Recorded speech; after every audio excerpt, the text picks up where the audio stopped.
All right. We are live for Avenue of Code 2025, day 4. We have 35 minutes left till the problem drops. So, as usual, we are continuing with 2015 problems. Yesterday we finished on 8. So, we'll continue with day 9. Let's go ahead and read that. All in a single night. So, every year, Santa manages to deliver all of his presents in a single night. This year, however, he has some new locations to visit. And his elves provided him distance between every pair. He can start and end at any 2 different locations he wants, but he must visit each location exactly once. So Hamiltonian path through all of the locations. What is the shortest distance he can travel to? Isn't this is just a traveling salesman, which means we don't really have to worry about optimization, right? We can just brute force it. So given our input looks like this, and we just get all possible routes and get the shortest.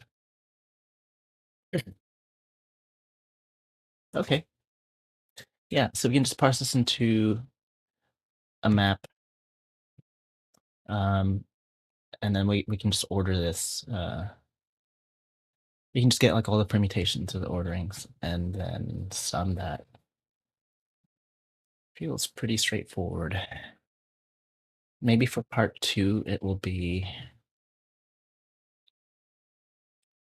I don't know, maybe there'll be like some constraints where this becomes some sort of Dijkstra search or something. Oh, yes.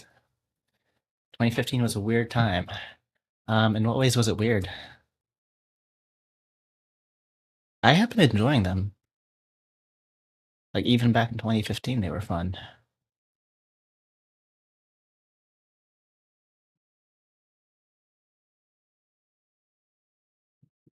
Hmm. The puzzle design, like the skill of designing the puzzles.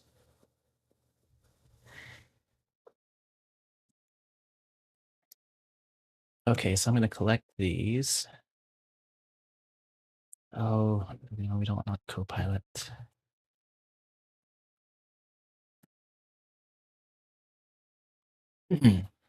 So, city A to B equals dist. And I think for each, the puzzle's a little off and the examples aren't quite as good. Fair enough. I mean, they're still good warm up. I haven't been through all of them yet, but 2019 still feels like my favorite. That was definitely a gem. By the way, I'm thinking for day 13 of AOC, I will just go on to Cinecore and finally do that. And then I don't know, maybe I want to do like a series just the encode of 2019. Mm. Yeah, I imagine so. Okay, so we're gonna have a list of A, B going to dist, and we'll just do the opposite direction as well. B, A going to dist. And this is now a flat map. And we'll just call this the distance array map. So this is a map.from, and what's the type here? This is a string key to an int value. Yeah, I'm excited for that. I'm gonna try and get other people to do it the same day. That way we can kind of continue on AOC a little bit longer into the month. Or like the AOC experience of having, people doing the same problem. Oh, and We want the cities. I'm just gonna be a little bit hacky here. So we'll do like map dot uh what no distance.keys. Um flat map.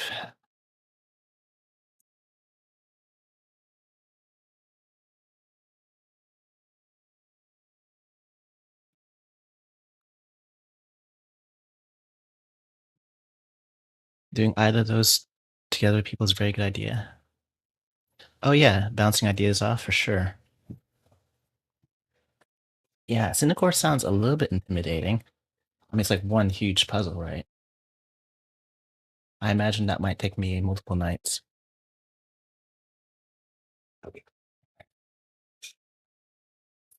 Okay, and we can just do cities dot permutations. Wait, see what's going on here.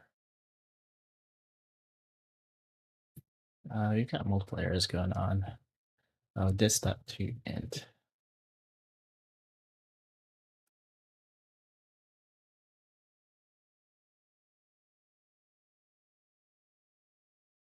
More involved. There's more to do. It is fascinating that there's so much to do out of just a binary blob, basically.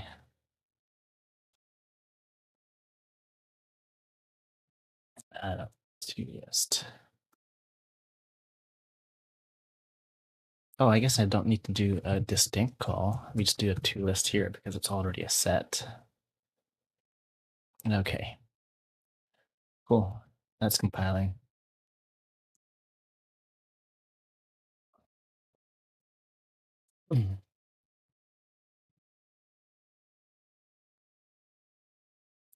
Good to hear. Yeah, I'm excited for it. And I'm hoping there's a problem like that this year. Okay, so we have a what are we doing with the permutations? We're gonna map to the route distance.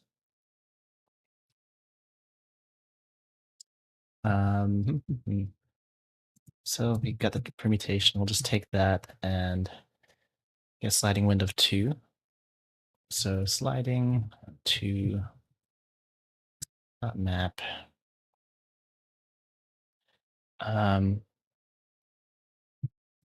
Great, and we've got a list. So probably use like a lot of cleanup. So we got distance of A to B. I'll make that narrow. And then dot sum. And then dot max is part 1.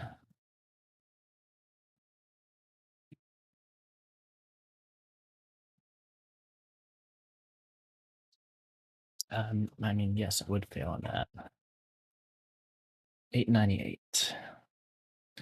Just FYI, Snickor Challenge is written for a past employer that no longer exists. So partway through, you'll encounter a message about how you should apply. Okay, that's funny. Wow, you got to do that as a job. How did that happen? Being paid to write a puzzle like that sounds really cool.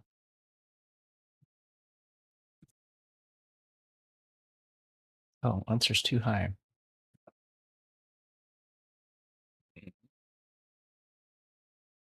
Let's try an example input.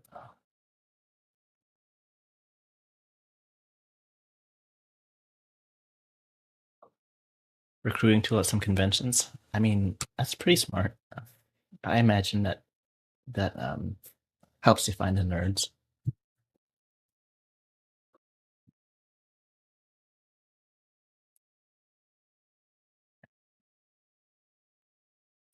So you're at the conventions and the first X people to finish get money, sort of thing. Okay.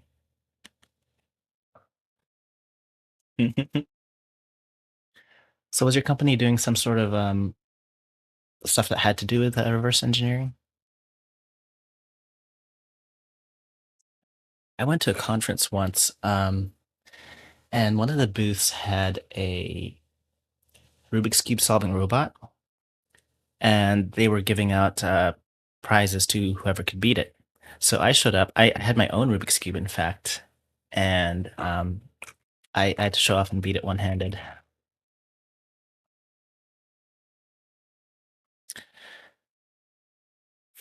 My company made websites full of ads. Fair enough.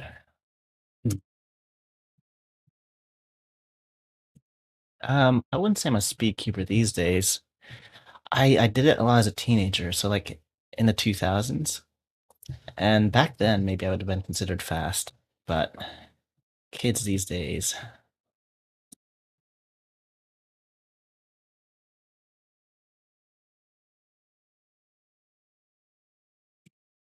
I've been stagnant. In fact, I've gotten slower. I probably peaked at 18.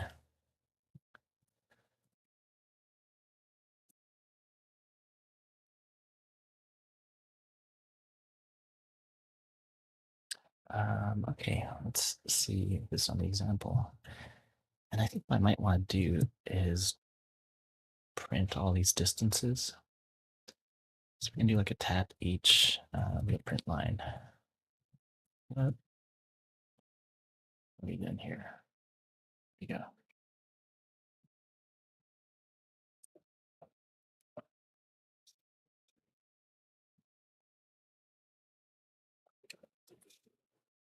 I do like puzzles like this though. Uh, like just solving them and doing like the math behind them. I once gave a conference talk on how to solve that with group theory and then apply like functional programming and teach and basically put the math into a program to solve it. Not procedurally, but like as an equation. Hey, Alex. Good luck to you too.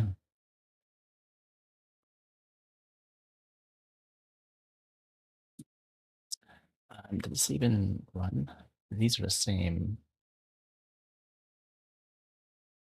Oh, something else is happening altogether. Different is happening together. Let's see. Um, Permutations. Let's see for each print line. So we should get.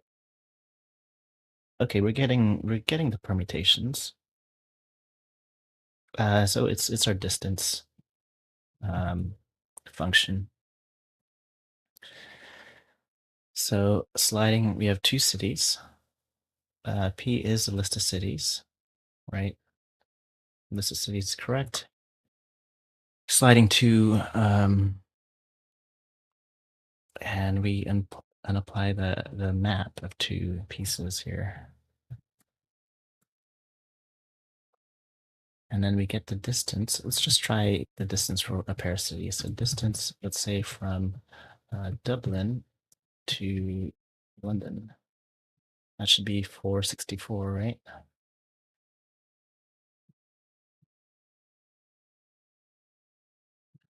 464. Okay, so we are getting the distance correctly. Oh, we don't want to tap each there. We want to tap each here before we get the max. Um, oh, wait. No, no. It's min. The problem is min. Okay, I see it. 605.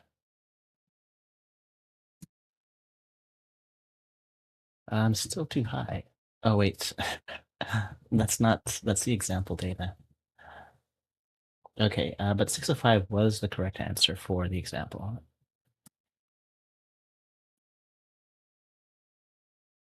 Okay, and it's 251. I'm probably locked out. Wait 40 seconds. Okay.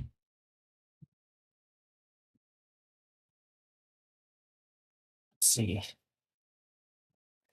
In the meantime, I suppose I could clean this up in some way.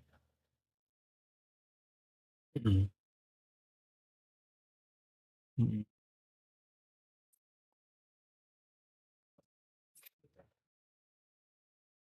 I mean, I don't love this line. I could separate that into two lines that just use swap on the keys. Or I can normalize it. That's what I should do, is normalize it. So let's do a dot min b to and a dot max b, and we take that to the distance. That's much better.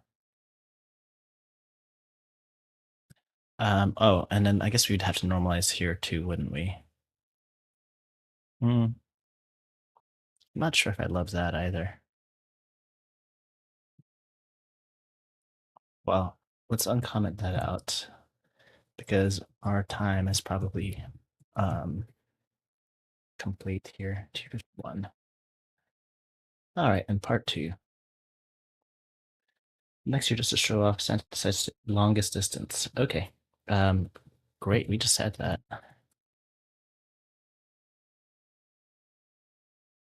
898. Alrighty.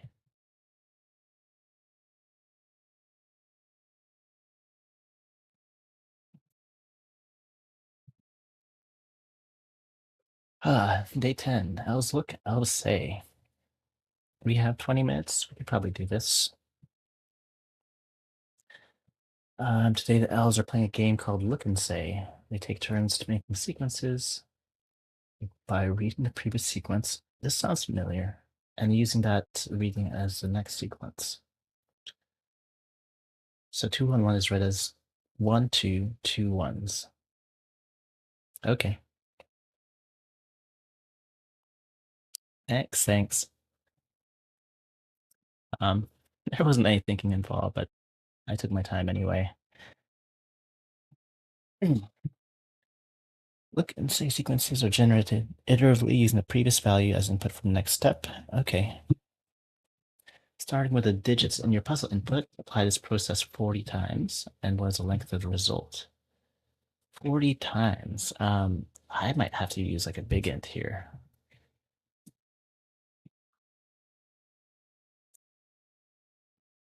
I mean, I don't know. We'll see.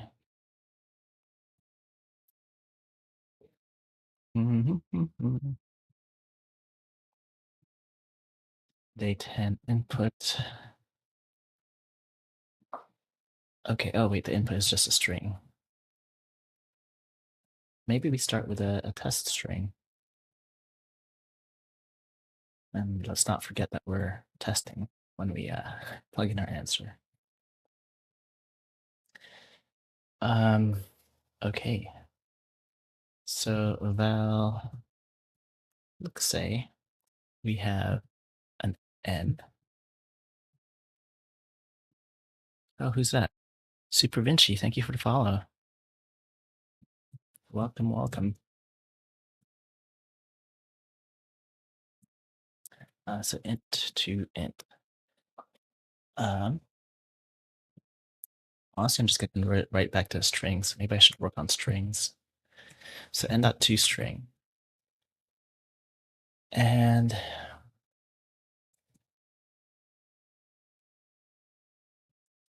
we're gonna repeatedly take off the first so many that are the same.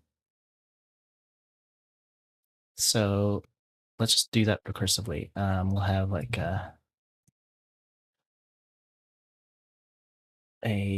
build function of some sort. So we have a string in here. Hello, Super Vinci. Are you also doing admin code?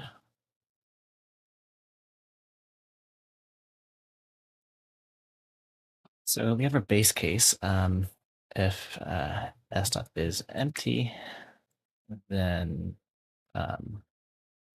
well, we return an empty string. Otherwise, we're splitting off the front of it. So we're going to do s.span, span. So this gives me two strings, one that matches a condition. So it's the first bit that matches the condition.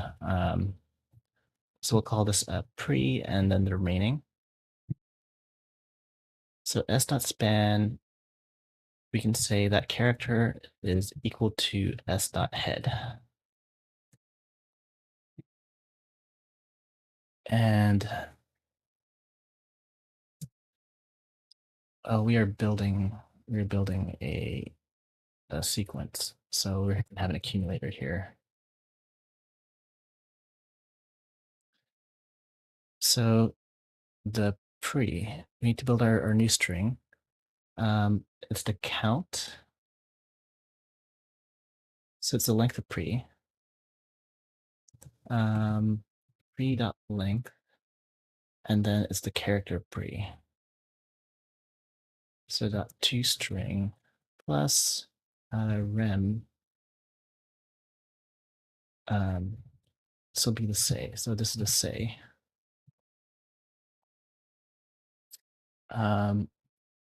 Rem.head. Okay. And we add that to the accumulator when we recurse. So we build again with the remainder, and then ack plus say. Great. Now we can just build from our base case and dot toString. And once we get that string, I guess we turn it into an int. But you know what? Honestly, if we just stay in stringland, if we stay in stringland, then we don't have to worry about like big int or whatever. So we're going to do that. So build and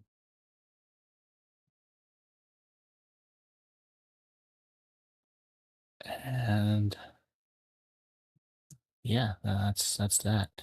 I'm going to rename this to S. We'll call that the look, actually. And we're just going to shadow it so we don't accidentally use it. So we build from the look. And then val, and so it's just, well, let's just look say on the first one. Look say on the input. We have to fix our errors first. This is a def, not a val. And build. We're missing an argument parameter. Right, it starts with an accumulator of nothing. And this head of an empty string. We should not begin there. I thought we looked for an empty string first. Yeah, dot head is called here. Oh, rem.head.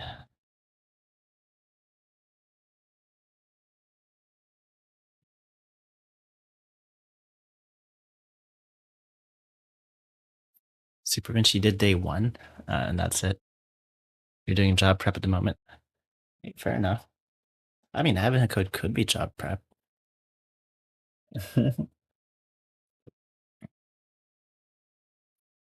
Sparkly dark matter, good to see you.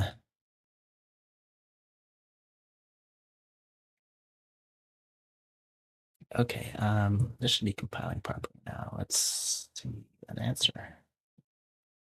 And we get an empty string. All right, well, let's look at what we're looking at each step.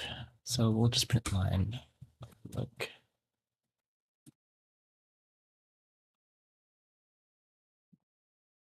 Oh, wait. If look is empty, then we return the accumulator. There we go.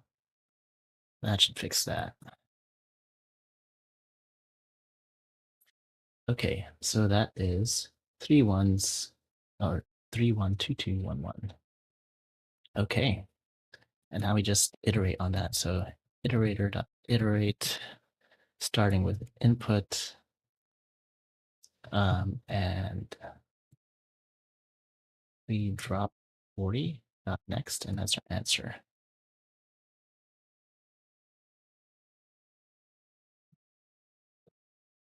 And let's use our puzzle input.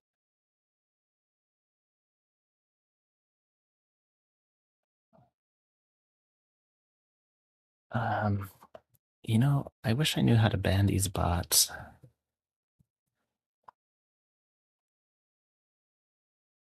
but there's not a place in my chat to do that. Oh, wait, I can just do a command. Ban horrible shipyard. There we go.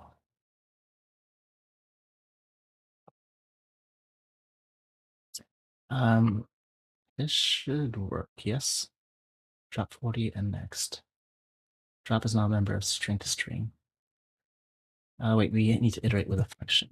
Okay, we're iterating with looks say.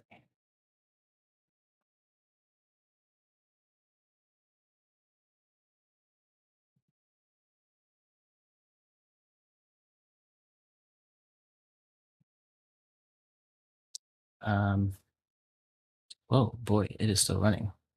I didn't think this is a problem we'd need to optimize. You click their name and do the oopsies. Oh, you click on their name. Okay, that makes sense. Well, I figured it out with the /ban command, but thank you, Jeff. Also, welcome.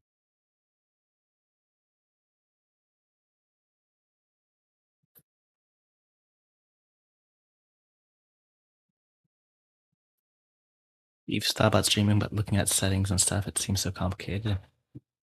Um, you can definitely sink a lot of time into all the setup, but it's not that bad to get started. You could always start off simple and then iterate on things as you go. My first streams didn't look great.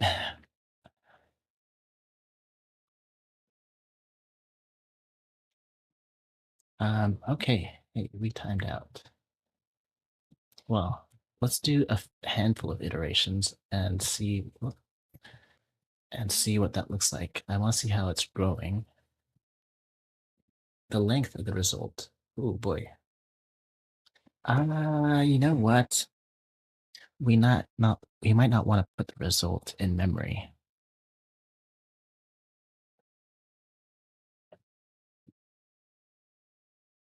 Right. I mean, you can never get more than like 9 in a row, right? If a 9 somehow shows up, then you have like 9 of the next thing. Well, I mean, I suppose you could get if you had 9191 somehow, but then your seed would have to be like 191. Yeah, I suppose that could happen.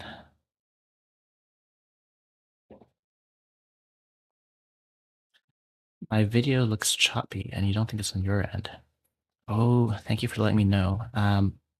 Let me check my health. We are on Twitch.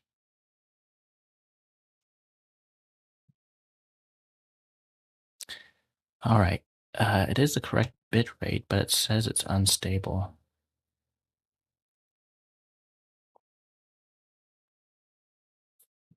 Maybe his program killed his computer. You know what? Maybe that did. Actually, my computer is feeling a little bit unresponsive. I think I'm just gonna close VS Code out, restart that JVM, and then we'll be careful not to kill it again.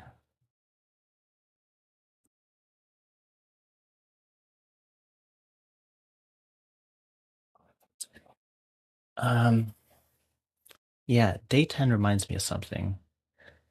Like a chemistry problem from 2020 or 2021.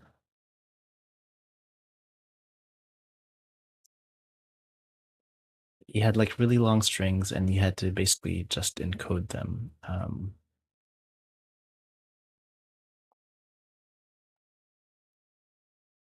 So how would we do that?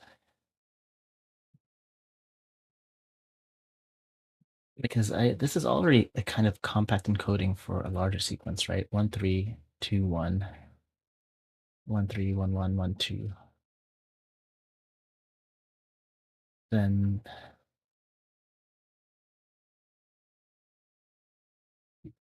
Yeah, the next string is already in encode. So, oh, memorize it. Let's memorize it. We're gonna have a lot of the same shit. That makes sense. So, val memo equals collection dot immutable dot map dot empty of string to string.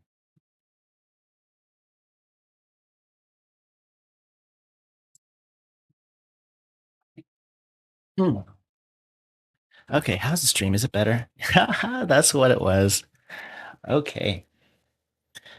Um, I run all this stuff in WSL, so maybe somehow I could like throttle the number of cores WSL gets or something like that. Then I can just kill like the Linux side of my machine. Oh, bad cop. Hi. You feeling ready for your stream?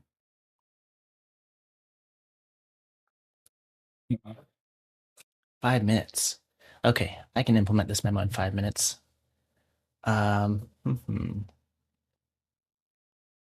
Let's see. Oh, so we have that search defined there already. We can just do memo.get or else update. Oh no, my computer's slowing down again.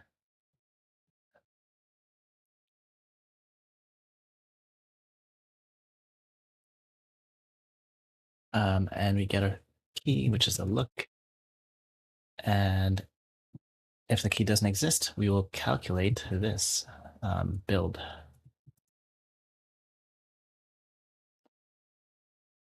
Oh, the problem here though is that this build is recursive. This is the one that needs to be memoized. Okay. So we'll make this a lazy val calc. Oh, bad cop, thank you for the follow. I like your streams, by the way. Lazy val calc. We'll just call it calc. And memo.getter else update calc, or else we recurse.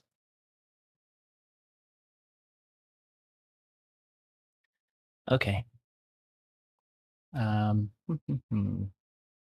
And we can leave the memo outside.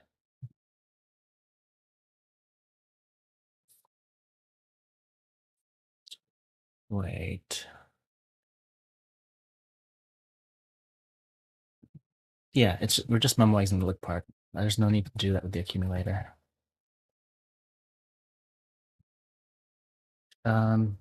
Oh, wait. No, the answer we're giving does go into the accumulator. So this memo needs to include the remainder. I'm not sure about that. Well, maybe I won't finish this before the problem drops.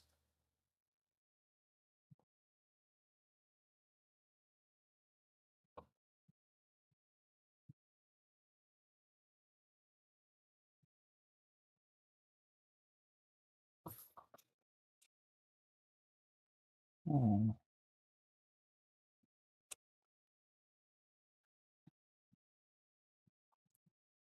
Okay. We can say that for later. I don't know. We'll just do a note that the memo is wrong. In fact, we'll comment out the whole thing so that this problem doesn't give us problems while we're working.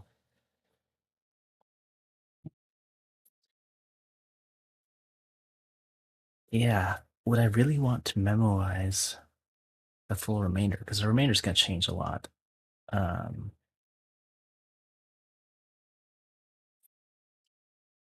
like memorizing just this part is kind of boring. Like this is not that much the computation, is it?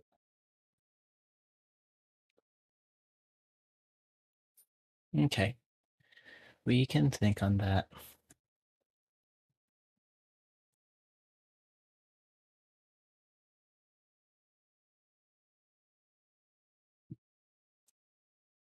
Alrighty, I'm getting ready.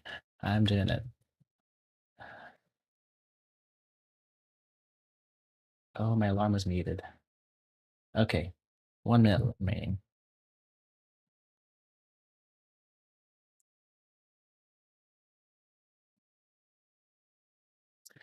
Good luck to you too, Ice Cold. Good to see you again.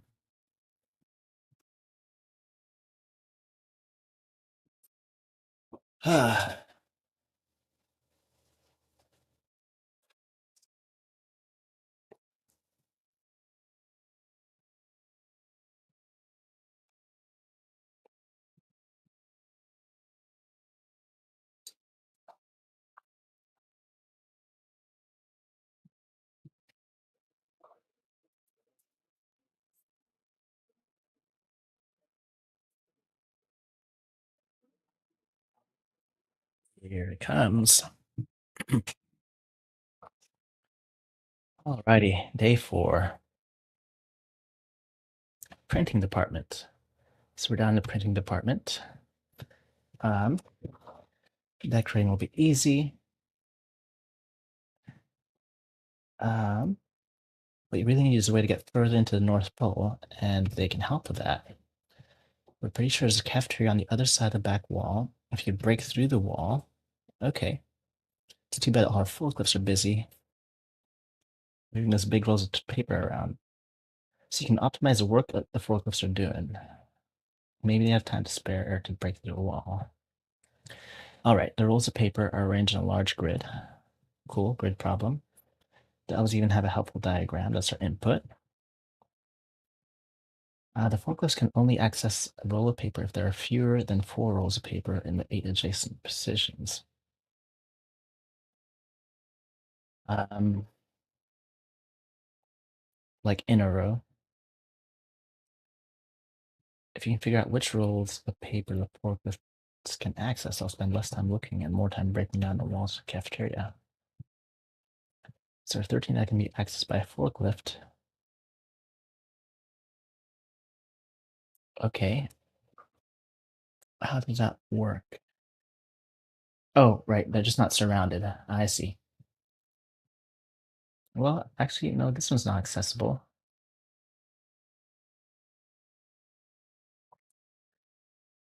Um, mhm. Fewer than 4 rolls of paper in the 8 adjacent positions. Oh, okay. I see. Great. I have library functions for this. So import AOC dot, well, we'll take them as we need them. So we have point, we have area. So let's make this a vector. So this is a vector of strings. So we have our area equals area dot from grid from dot, I guess, apply to the grid. Yeah, the area of input. Import forklift. And that's not in there yet. That's in the 2026 update. Okay, and we just get all the points that are in there. So we can do a points iterator, and for each of those, we check in the input the value. So area dot points points iterator.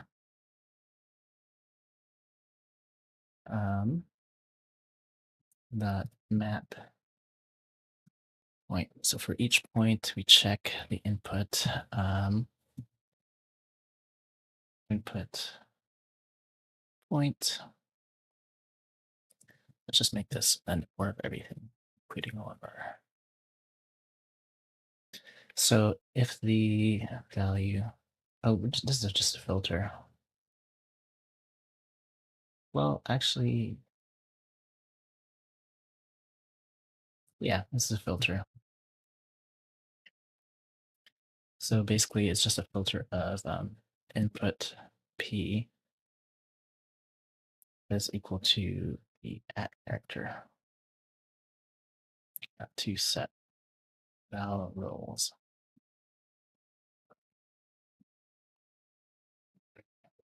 Okay, and we need an accessible function. So def accessible for some point p.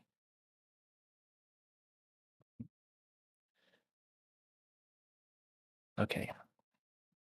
Now for the point, we take the surrounding. That's the 8th surrounding. Dot count how many of them are roles. And if that is greater than or equal to 4, no, less than equal, fewer than 4, so less than 4, then it's accessible. Okay, how many roles can be accessed? So roles dot iterator dot count accessible. And that's where it ends.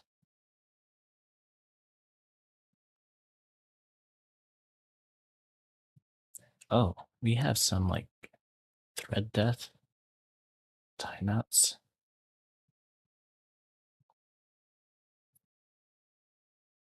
I think we never actually restarted the JVM from when I killed it. So let's just do like a kill all Java.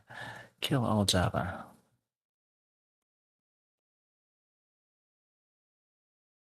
I guess there's like some daemon in the background. It's a little bit annoying how worksheets work. Val, it's just a variable, and specifically it's an immutable variable. Okay, starting a Linux system. I think I have it. This is pretty straightforward.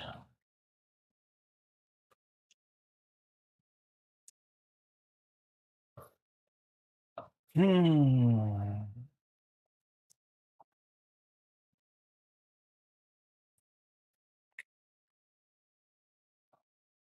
All right. As soon as this runs, we're good to go.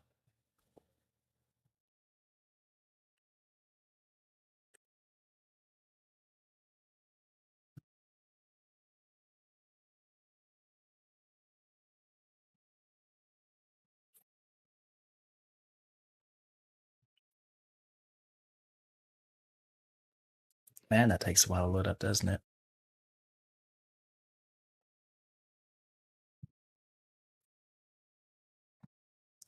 Worksheets are nice when they work, but they do sometimes I get performance issues, and sometimes I think maybe I should just compile and run everything.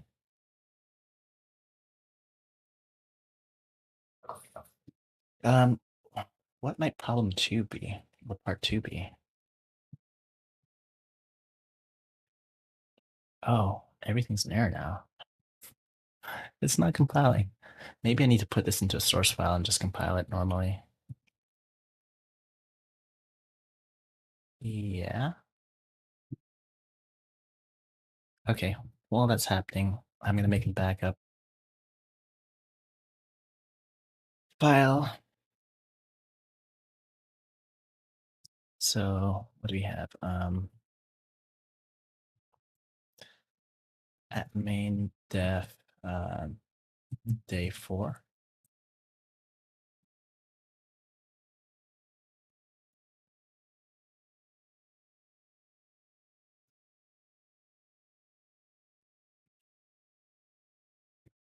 Okay. And we're gonna print line adds 1.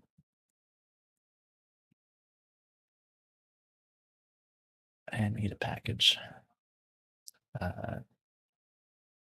2025.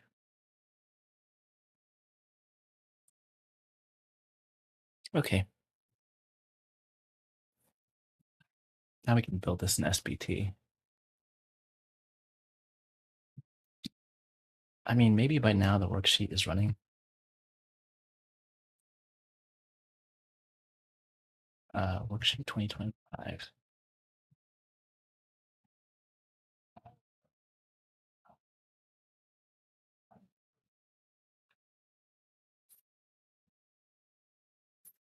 Oh my god, I'm stalling so long just building a project. But what could part two be?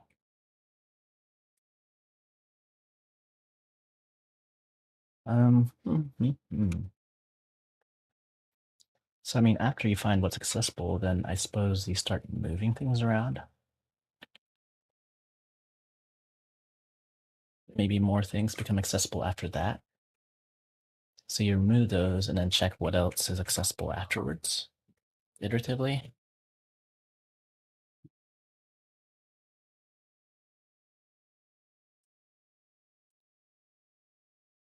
Okay, so we're gonna do run main here on the right, 2025 dot day 4.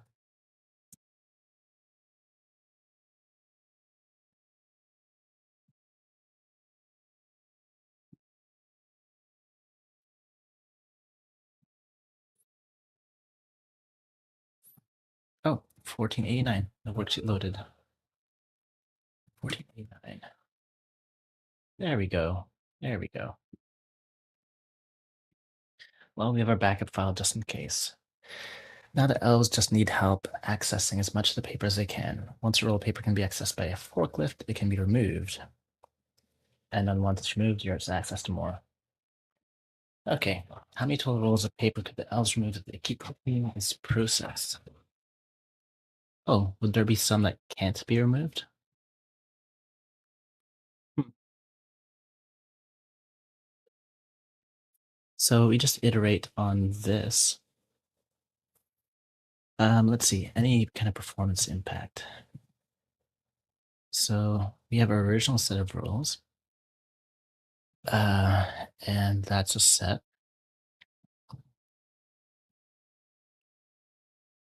And then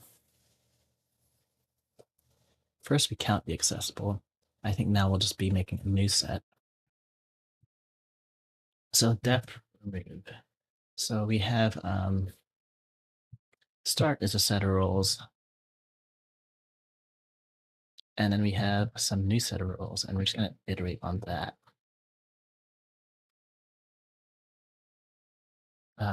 We can just call it rules. So we do roles.diff with to be removed.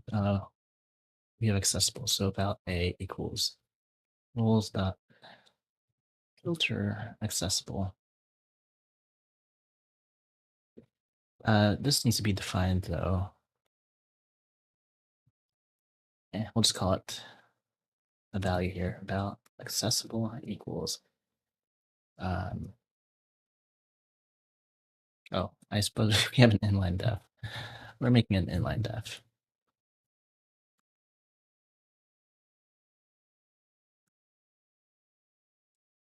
Because we're too lazy to generalize. So if roles.filter accessible.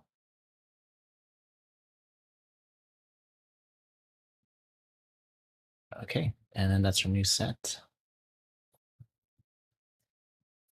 And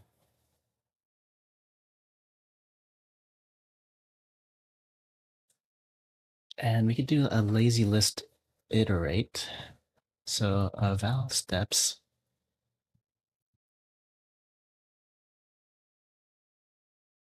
We just iterate on remove from our starting roles. So and what I'm gonna want to do is zip this list with its own tail.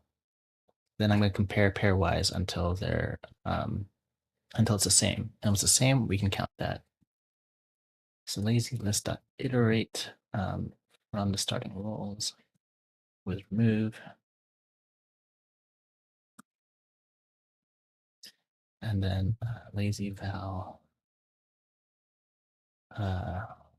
pairs equals steps dot zip steps dot tail. Okay, and pairs dot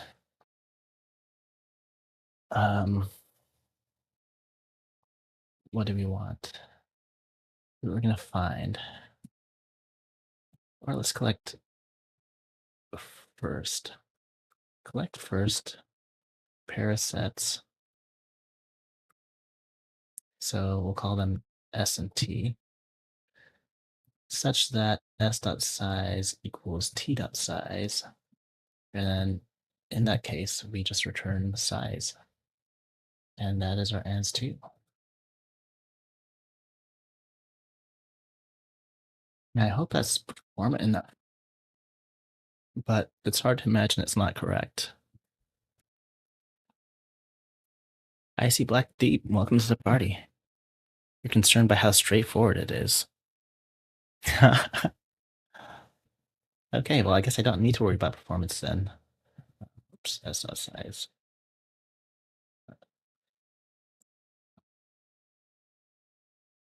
I had like 5 minutes of fighting with my editor.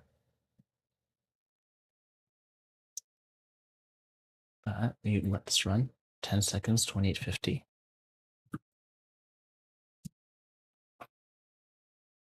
Okay, well, we have a wrong answer. 2850. Let me read the problem. How many rolls of paper in total can be removed? Oh, okay. So this is how many rolls can't be removed. So we'll call this remaining. Remaining. And val ans2 equals rolls dot size minus remaining. Okay, that should be the right answer. You are right. It is pretty straightforward.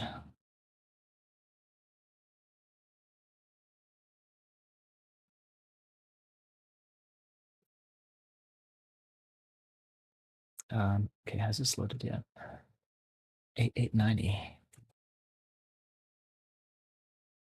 1 second left to wait. Okay. Hey, there we go.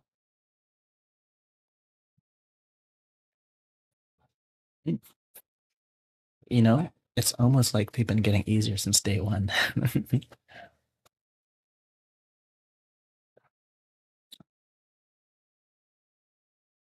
um, cool. Well, I might as well do a little bit of a refactor. So what did we do? We basically got a set of the roles, defined an accessible function. Um, yeah, we counted which ones were accessible.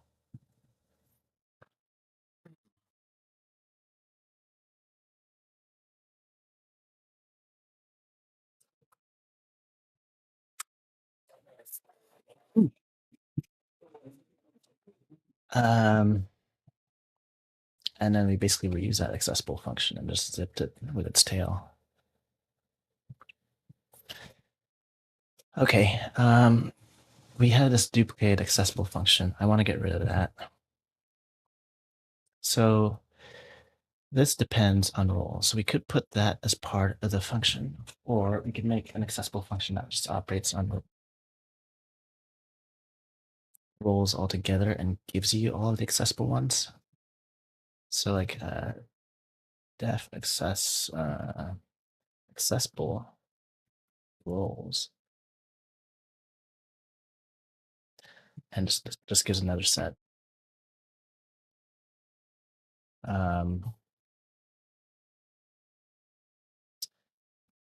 And we just take the roles and we filter with this function. So roles dot filter given p. Actually, we can inline that.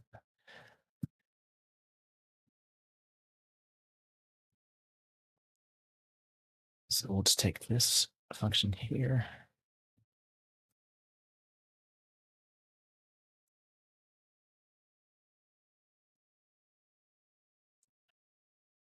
Okay.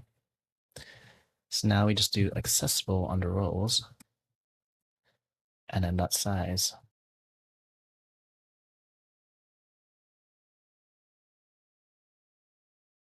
and then roles diff accessible roles.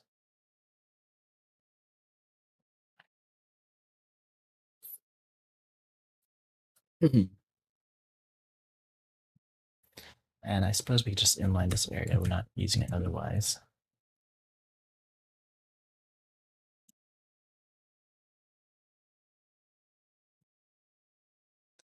Um, Great.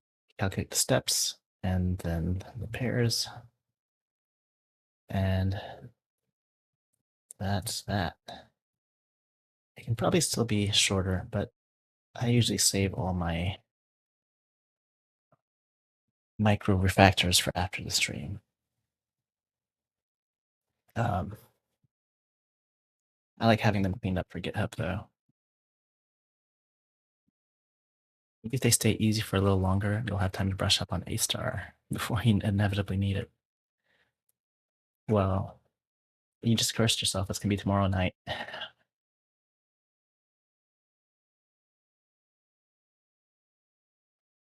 Oh, by the way, my blog post for part 2 is live. So I want to share that.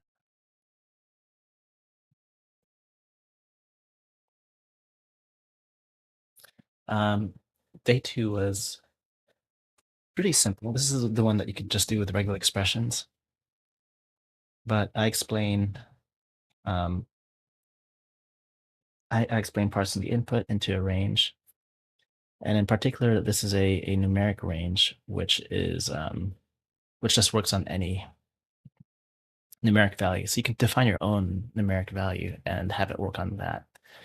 So pretty useful if you want to be able to take advantage of the fact that this is a kind of a virtual collection. So this behaves like a list, but it doesn't actually contain all the numbers in memory, right? And that's handy. I've used that with my own numeric types before. And are invalid. This is what I decided to go with. It's not the most performant, but it's simple. So for the first part, you just split the string into two and compare both halves of that string. And then this whole bit, you just look at every ID that's generated by that and check if they are invalid. I did have to add this note here about performance. I didn't use this myself in my code because the example was small enough. But if you were to flatten a bunch of ranges, then you would, like an array of ranges, then you'd flatten them into an array of all the integers in those ranges. So then all of that would be stored in memory. So you'd rather flatten an iterator instead. So you just go one element at a time.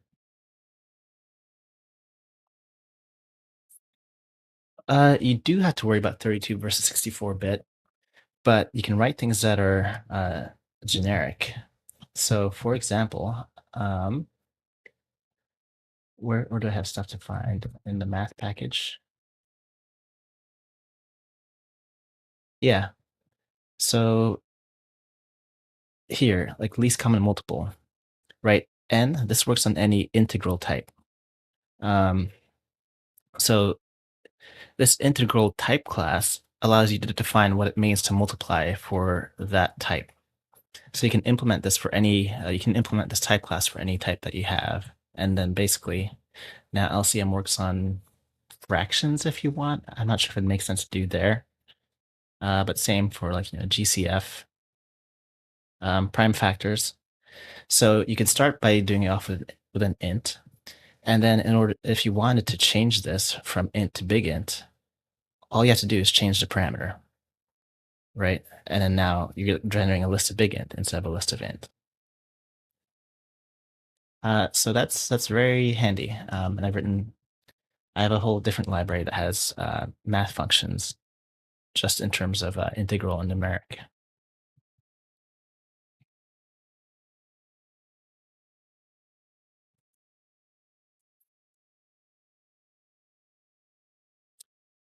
But yeah, unsigned. I wish it was unsigned, but I suppose you can always just work. It's the same bits.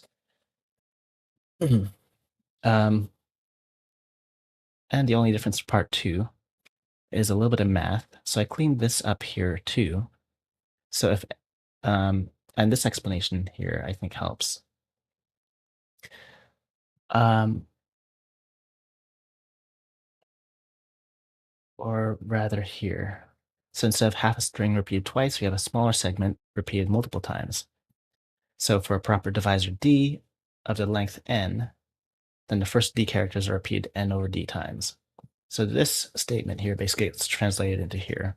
So the first d characters are repeated n over d times, and then we compare that with the original string, where d is divisor, and we just kind of filter over everything to find the proper divisors by checking that modulo is 0. Yeah, and I was happy with how that cleaned up. Then I mentioned there's the regular expressions, and then optimizations. So I don't know if Brett is here, but I saw that Brett had done a stack. So you can consider every character only once. Oh wait, no, hold on. That's a different problem. That is for last night's problem. But instead of brute forcing over every possible ID, you can generate the IDs, right? And the basic idea is like 1, 2, 3. If you multiply it by these numbers, you'll get 1, 2, 3, 1, 2, 3, and so forth. But I think the sweet spot for the blog post was to do this because regular expressions are cheating and the optimization is too much work. So there's that. Use a deck yesterday. Yeah. Um, yeah, I like your solution. So like the basically use as a monotonic stack, so you can consider every character only once. I did clean up my day 3. So this used to be a tail recursive function, and I'm using combinator instead. So when this is a tail recursive function, you're carrying along in each recursion, you're carrying along like the number of batteries remaining. You're carrying along like the index of the last that was found, and then you're what else? The batteries, the index, and then like the list of batteries that you're building. So here, instead of like iterate, so when you do that tail recursive, you kind of like iterate manually. So now we just iterate over the battery indices, and then we scan left, and this is an index. The negative one is just like a guard. But now that we can just do the function in terms of the index and the battery, and all we're outputting in this is a whole list of indices. And then we combine those, and that's it. So it's O n times k. K is 12, so basically ON. Um, and it's a two-liner, essentially. So I was happy with how that cleaned up. I've cleaned up all my previous day code, and eventually I'll do the same for day 4 and try to get it, it's probably like 15 lines or less. There's a linear solution for today too. You know what? I believe it. I mean, we could just look back into it because there wasn't much to do otherwise.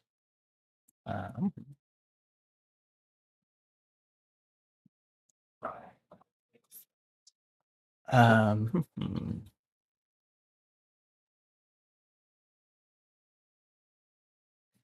I suppose you could do sort of like a reverse flood fill,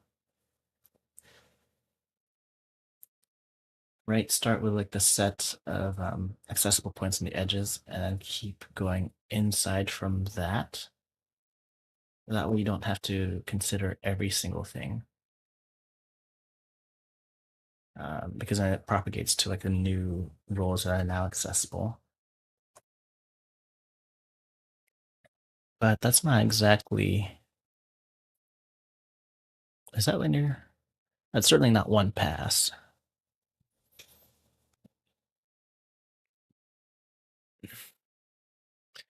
I mean, what is mine? So we basically iterate over every single roll during each step. The number of rolls gets smaller, so this is n squared.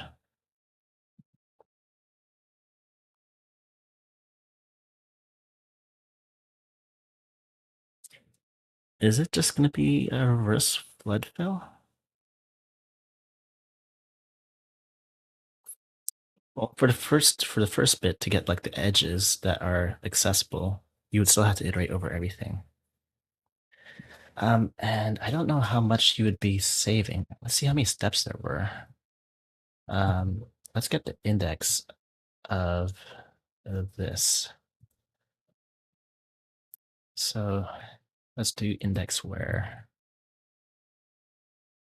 the sizes are the same.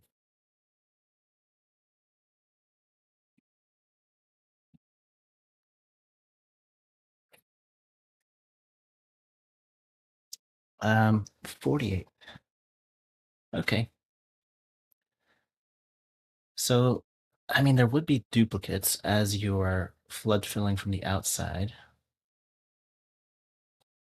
but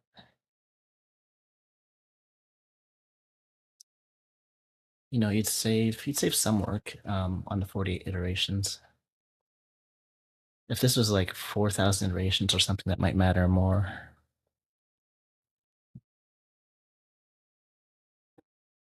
Maybe you'll give this a shot tomorrow. Yeah. Um, honestly, day 2 and 3 weren't that bad either this year. So maybe give any of those a shot. I think yesterday it kind of depended on your initial approach because I saw some people fall into traps,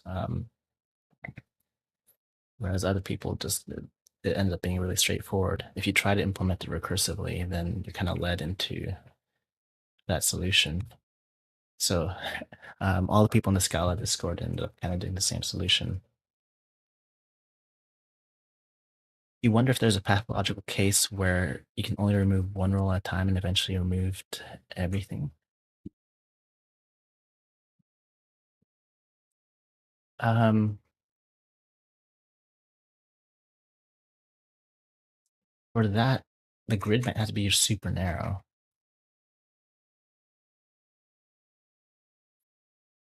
because you'd have to drop something from 4 to 3 on each turn.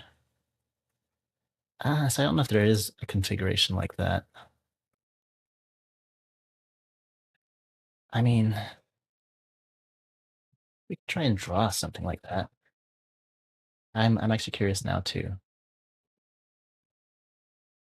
So, um, oh, what's wrong with my pen here?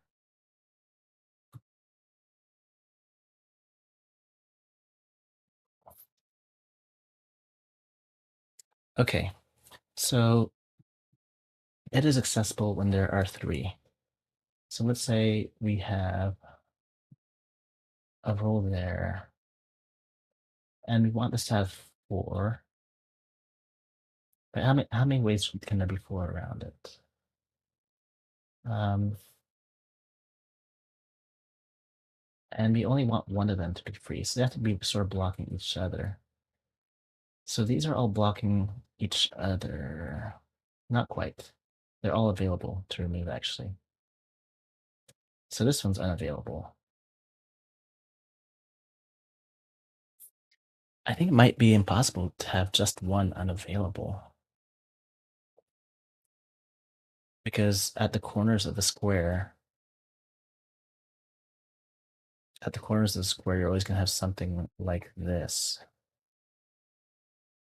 Or let's say, in this case, let's draw this out longer. So these here are inaccessible. But which ones are accessible? This one only has 3. This. Corners are square. Okay. So probably the most pathological case you can get is just if it's filled, then you basically take off one row at a time. So if we had like a long grid of these, then in the first step, you would take off this and this. And then in the next step, right, the rest have four around them. And then next step, you couldn't take out those. Oh, you couldn't take out this either. This side, 1, 2, 3, 4. Okay, there has to be holes in there.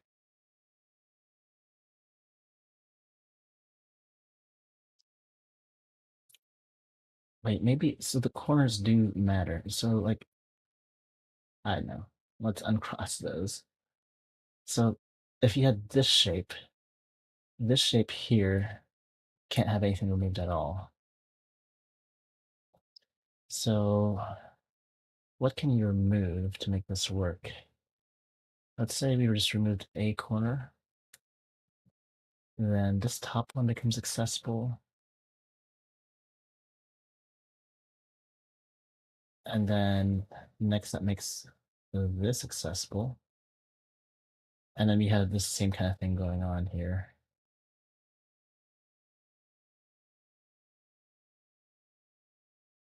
This corner, this corner. Hmm. Yeah, it seems difficult to have a case where just removing one, where only one is accessible and then only frees one other. In fact, I don't know what the most pathological case looks like. There has to be holes in here somewhere.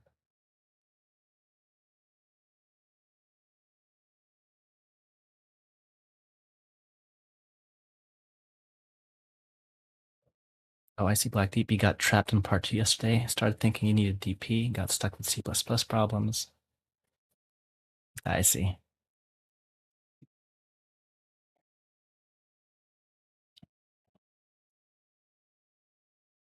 There was a post on Reddit about using DP for it, and you can use it for the problem, but greedy just feels a lot more straightforward. And it's like at least as good performance-wise. Um, hmm. I might have to sleep on whether I want to performance optimize this and make it linear or not.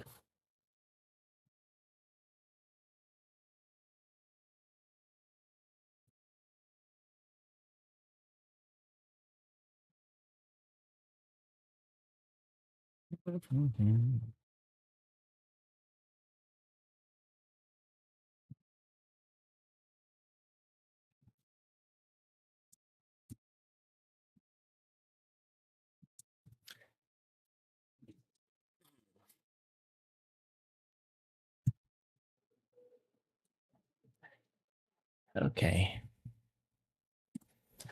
let's put that away for now, and I think I'd like to go back to 2015. Before we do that, let's see who's finished. Oh yeah, this is filled up fast.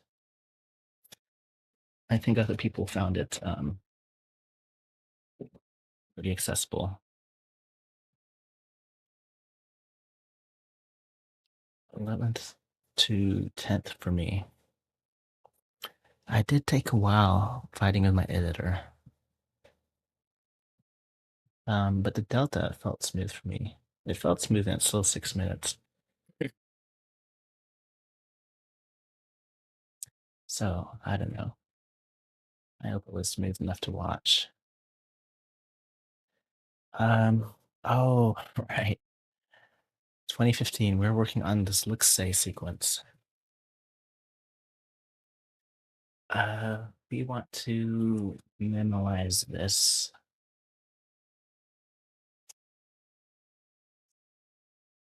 Do we want to memorize this? I think we want to memorize this.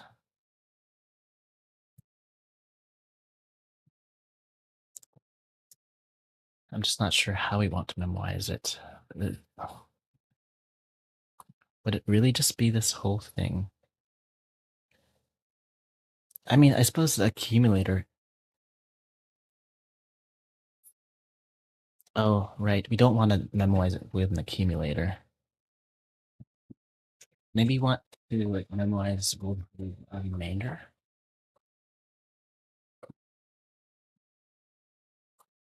So we don't want a tail recursive function because that's like a string made so far. Hmm.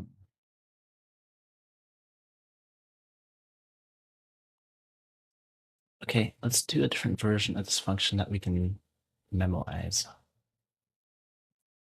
So def build. Hmm.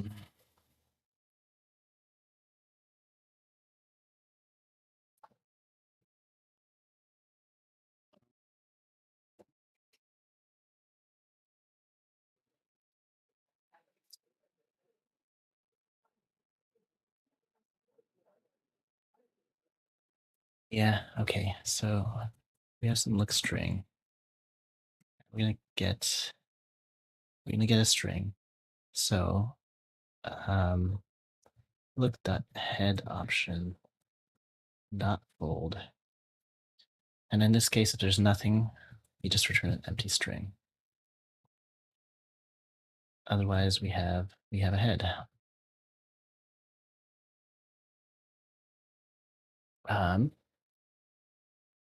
And now with this head, we're taking the remainder.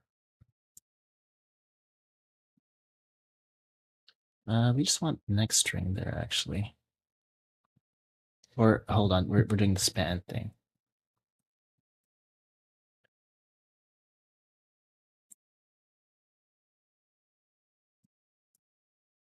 And rem is just look.tail. Or it's not look.tail.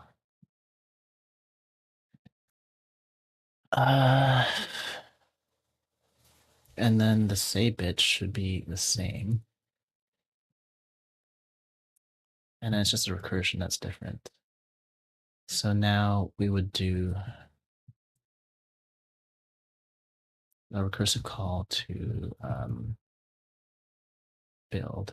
So we're going to do say plus build with the remainder.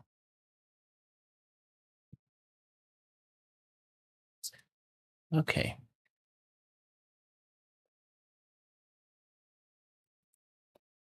So this whole thing is a calc, lazy val calc. And then we're just going to do the get or else update. Memo.get or else update our key being look and our update being calc. Okay. And well, this whole thing could just be look say.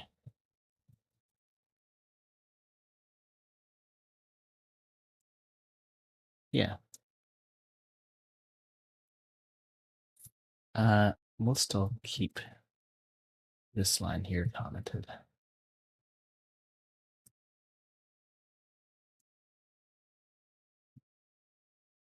Okay, so this should still work.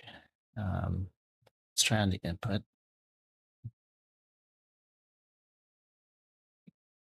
It's no longer build. This is, let's say,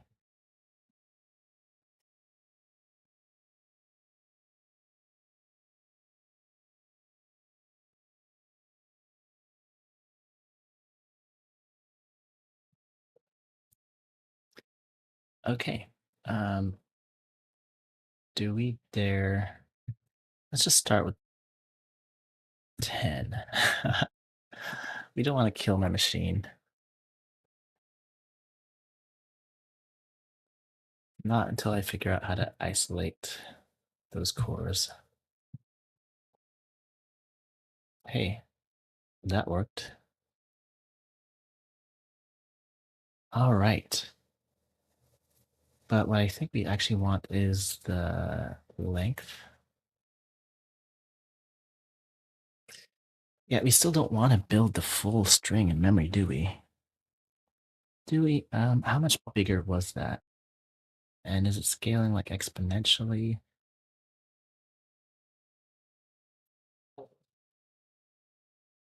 I mean, each time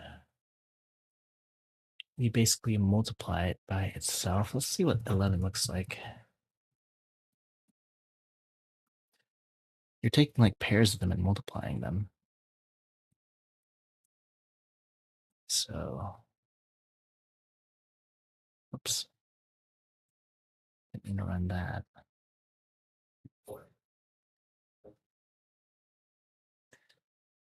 All right, memoizing doesn't help us if we're still just storing the full string.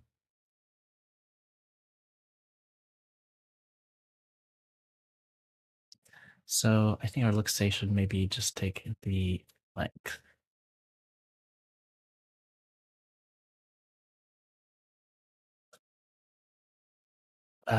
But you still need the string in order to iterate, don't you?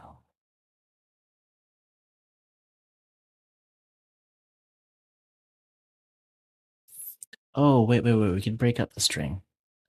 We could break up the string. Right, the look say of two halves of the string um, is still going to get you the same int, right? Yeah.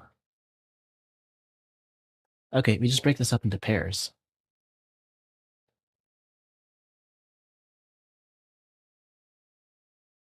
And then the length of the look says recursively. I've got it now. I've got it.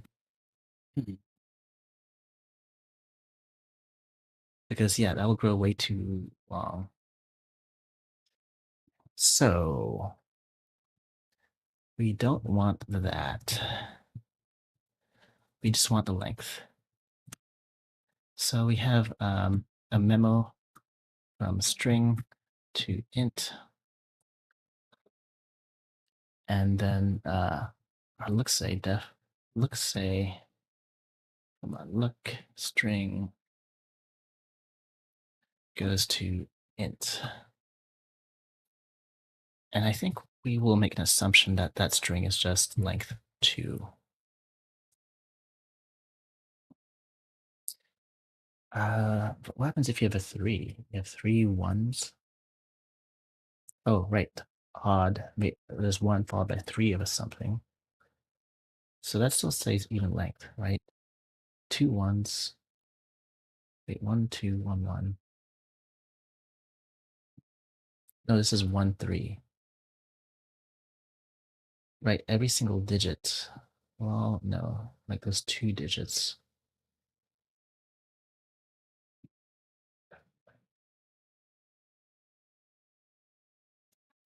But I mean, it still is true that this 2 is a 2, 1. Let's see how we can split this. Let's grow a single look say.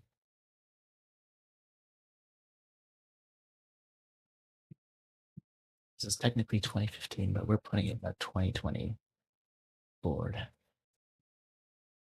Um, so 1, 2. Oh, yeah. So we have 1, 1, 1, 2. 1, 1, 1, 2. Now, these 3 do have to be together, but we can take that group. So the length of anything that grows is going to be the length of like the growth of this side plus the growth of this side. So now we have 3, 1, and then 1, 2. Okay, but now we do have to connect these.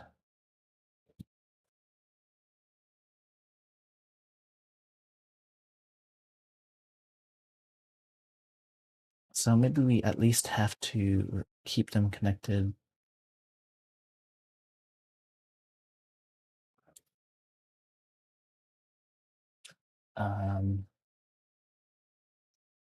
At least consider adjacent groupings. right? To see what integers they have in common. So this becomes 1, 3, um, 2 ones, and then 1, 2. And here we're starting to see this memwise pattern come into play.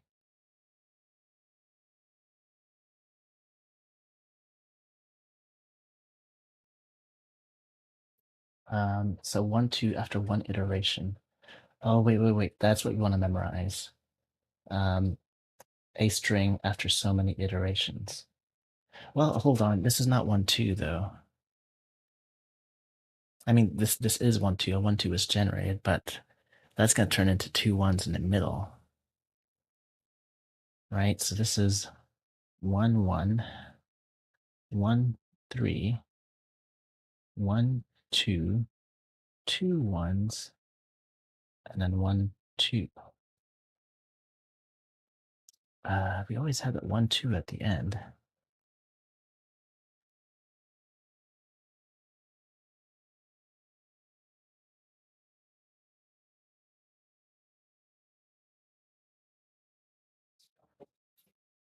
And it looks like we're only ever getting this 1, 1, 2 ones bit instead of like the 1, 1 from the original.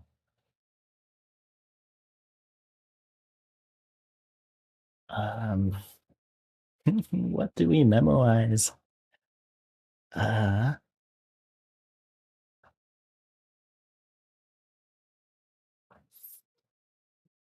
Look after so many iterations.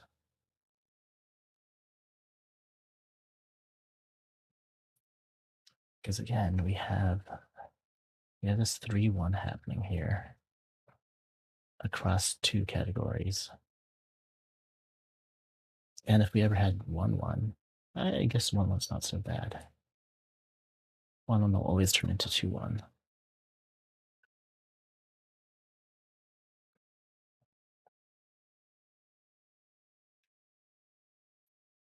Um,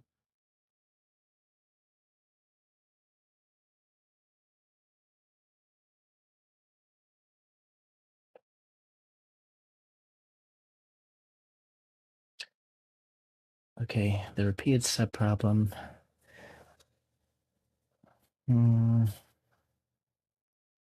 There is, like, okay, here's the repeated subproblem, right? You always have a 1, 2 at the end.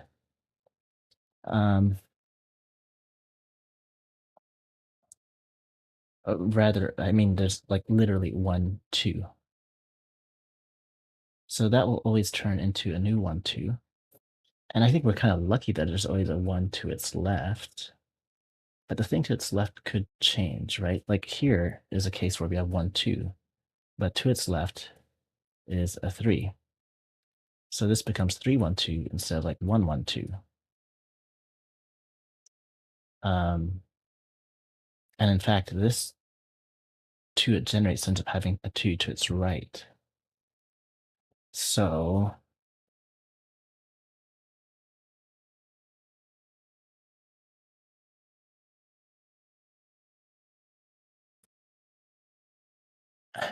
what level of string do we memorize?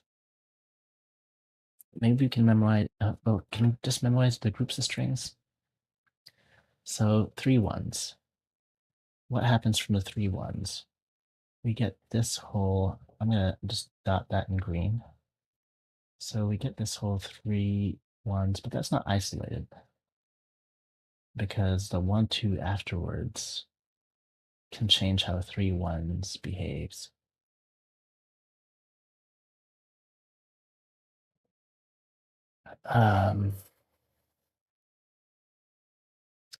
Right.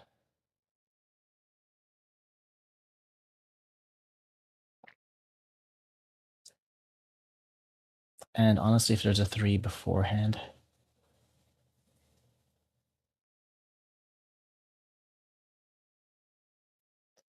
so in order to kind of memorize the output of this, we need to know like what happens before and after as well.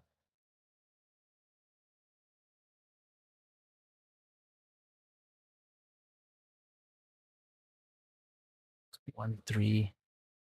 Well, okay, no matter what number is here, there's going to be a 3 to the left of that 1. Or 3 to the left of whatever this result is, right?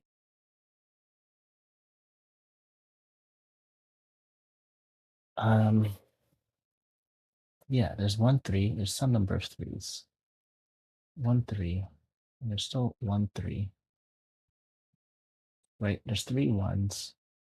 That 1 is here. And then now that's 2 1s. So that 1 is here. Um,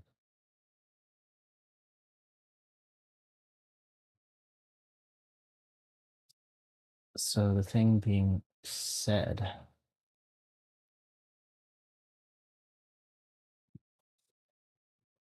or, like the thing being said. So there's 2 1s here. That becomes this 1 here. So that 1 kind of remains. And honestly, this came from here, 1, 1. So it's this middle one.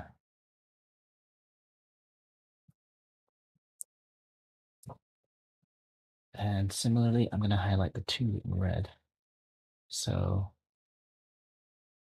there's still 1, 2, 1, 2. That's 1, 2, all the way down.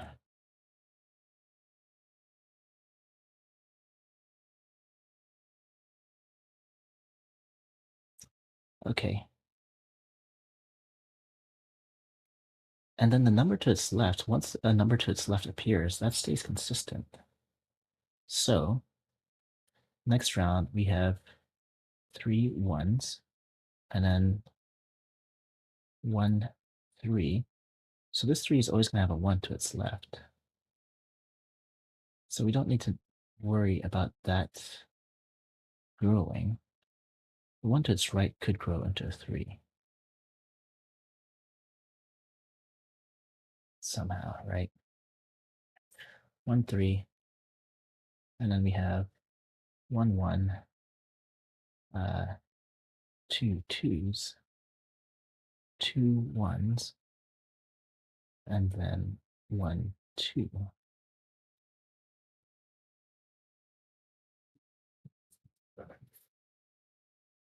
3 always has a 1 to its left.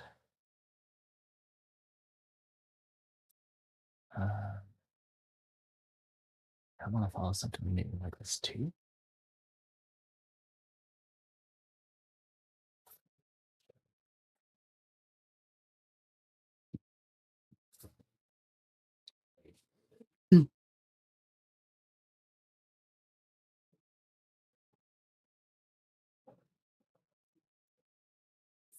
Um, well, I definitely still believe that this is a recursive memoization problem, or deep root.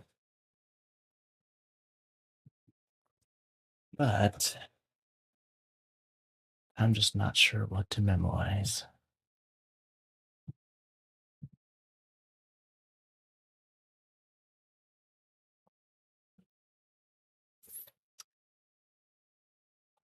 Is anyone seeing it here?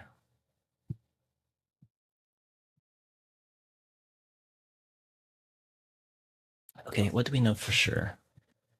So we know that we don't want to store strings in memory.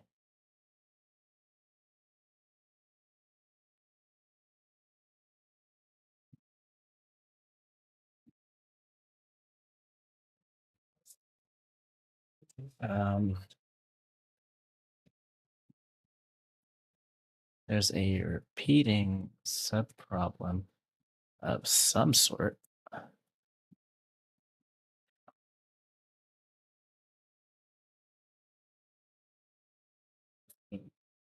I'm pretty sure.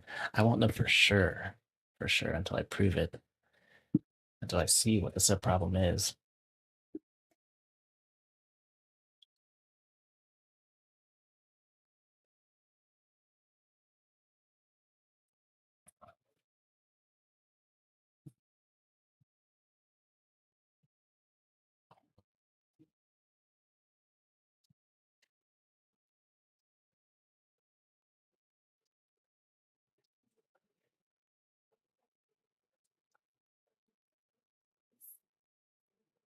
Okay, candidates. Let's say memo candidates.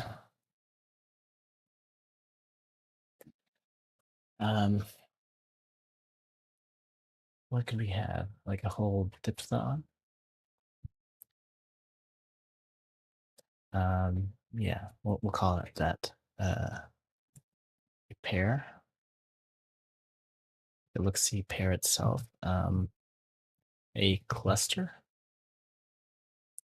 of repeats. So the pair would be the say, I suppose, and the cluster is like the look bit.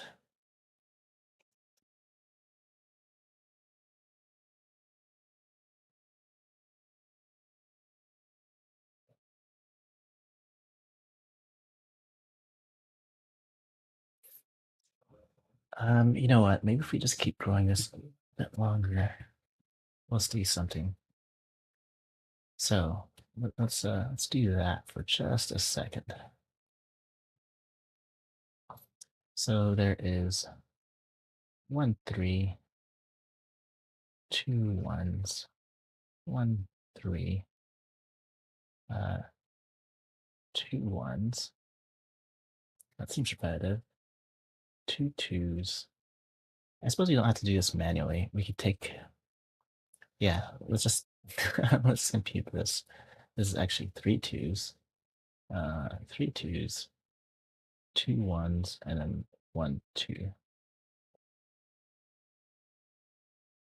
Okay, we can leave that on screen while I actually just get code that does the same thing I'm doing by hand. So we have our basic look say. Um,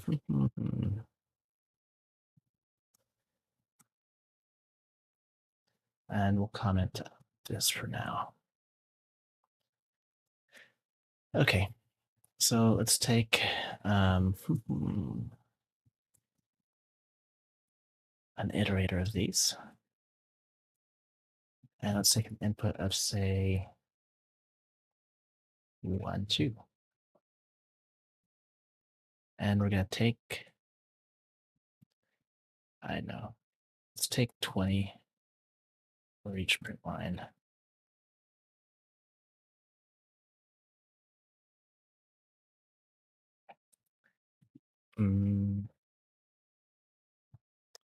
Cool. Yeah, let's do that.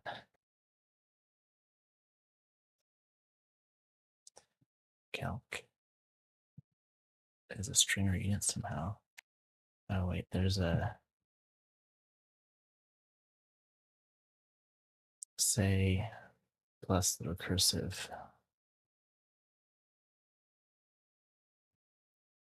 No. Yeah, plus recursive build. Plus build with the remainder and I guess our say.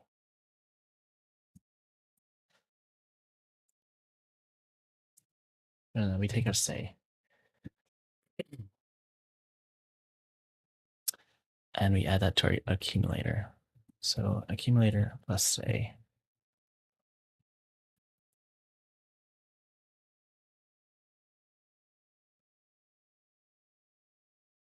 Becomes our new accumulator. So we build with the remainder. Okay.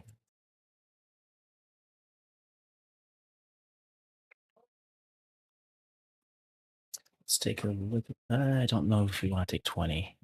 We don't want to take, well, it might not grow that much. It starts with just 2 characters. Okay. So 1, 2.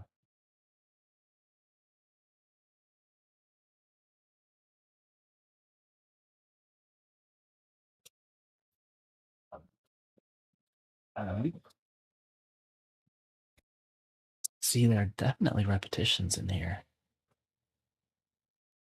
If only we could partition it out. Where can we draw a line in all of this? where it's not affected by like what's to the left of it. I'm gonna get a new color here, yellow.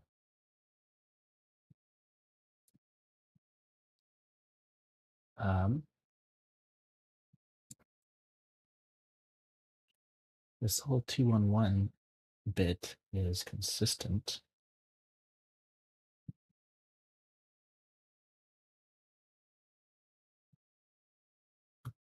Yeah, they're definitely stable bits.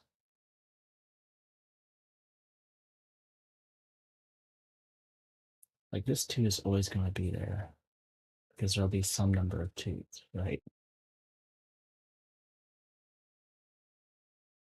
Wow, so if we cut into like the rightmost piece of a group, that's never going to change. So anytime there's like 2 1s, that 1 is always going to be there.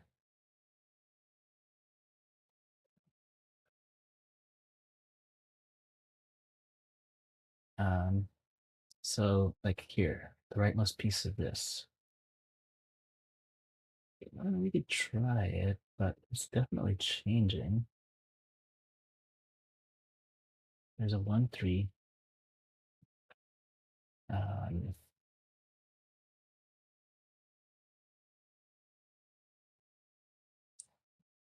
will this always be a 2? Well, I mean, there's going to be 2 2s, but at some point that might become 3 2s, and then we lose that.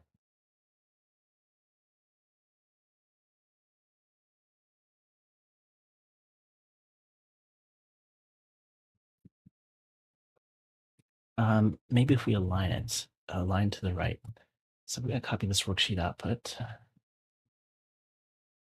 and go to Scratch and just take a look at that. Okay, so there's some number of digits on the right. I suppose I could have aligned left in code there. But I can also do this. I mean, we could reverse the strings, right?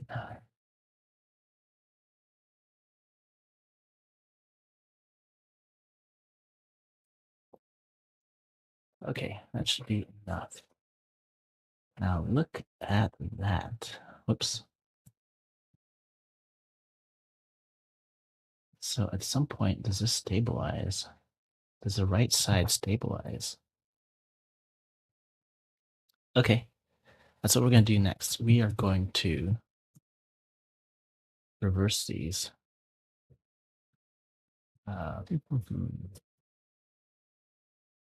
For each S, we're going to print line S dot reverse.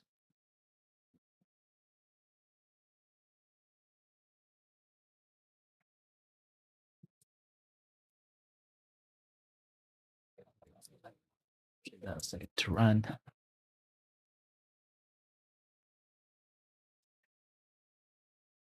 Alrighty. And I'm going to copy that worksheet output. Oh, thanks for using the Scratch language. This is just text. Or, you know, let's call it Scala.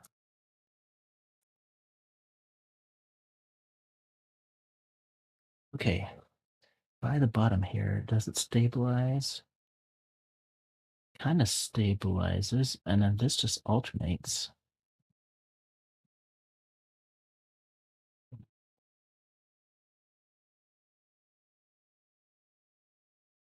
So why is it stabilized there? So we get the 2, that just starts repeating.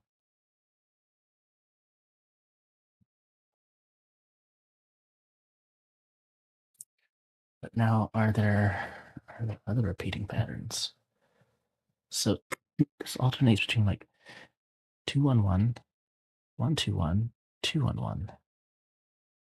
This is like a cycle of 3. Well, 2 1 2, 1 2 1, 2 1 1, 1 2 1, 2 1 1, 1 2 1, 2 1 1. Okay, this is alternating. But what happens after that? It looks like there's some point at which it starts to align again.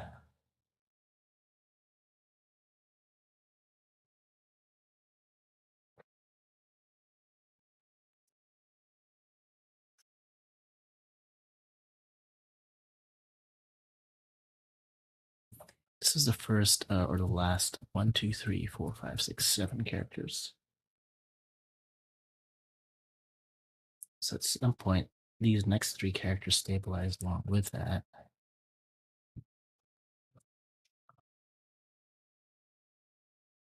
Oh, why does this stabilize? If you read it backwards, there's 1, 3, 3 2s, 2 1s, and 1 2.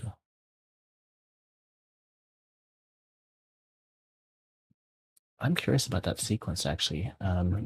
Maybe eventually it just stabilizes into a bunch of sequences like, well, no, definitely not, because we've seen some repetitions.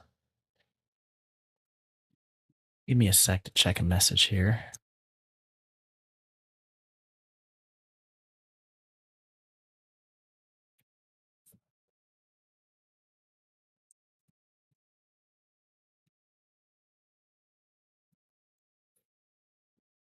Okay. So we have 3, some number of 3. So like, I guess it's like an x3. And then we have 2, 2, 2, 1, 1, 2. So there's like x3s. Oh, what was that?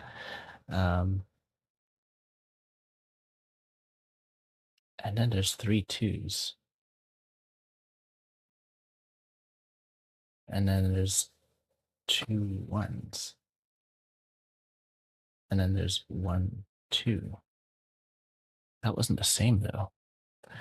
Oh, I see. It alternates here. It's been alternating between 2 2s and 3 2s.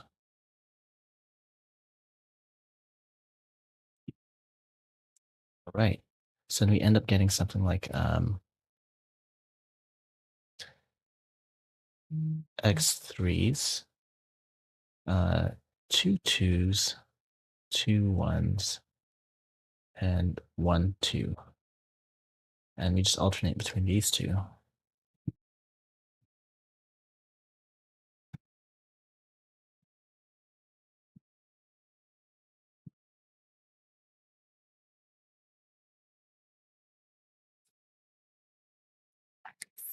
I mean, these 1 1s have a pattern of turning into 2 1s. This is in reverse.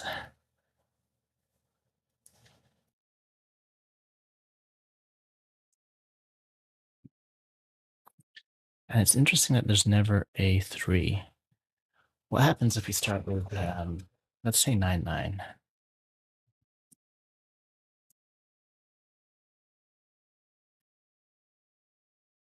And we won't reverse it this time around. Maybe we didn't want 20. Okay, so copy worksheet output.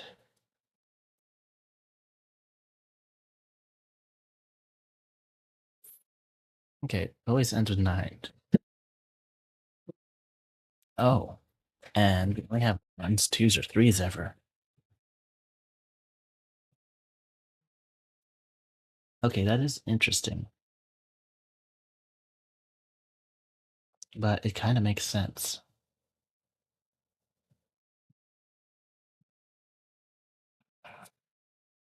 So I think it depends on the number of 9s here. So if there are 2 9s,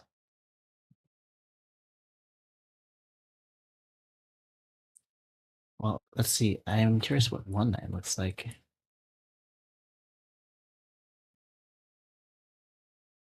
Like literally just 1 9. does the starting pattern depend on like how many there are in that group? So the thing is, the group in front or behind could still affect what happens in this group, right? Okay, let's see what happens between 9, 9 and just 1, 9, or any other number in 9. So let's do this for 9.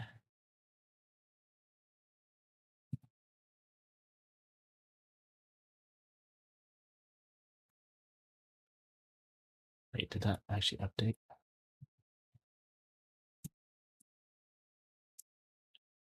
All right. Um,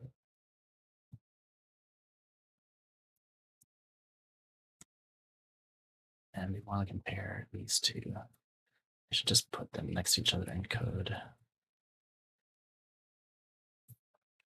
Or what I could do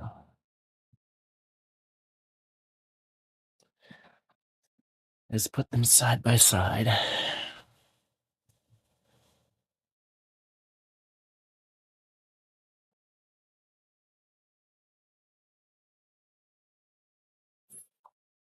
And like that's not really any different from like 1/8. Or yeah, there's not going to be any difference between that.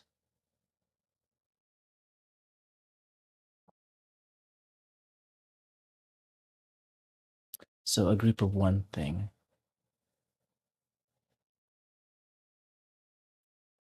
is always going to have this pattern.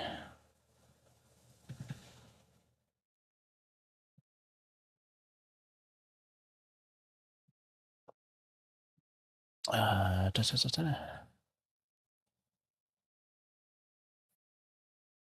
And then how does it matter what you put in front of it?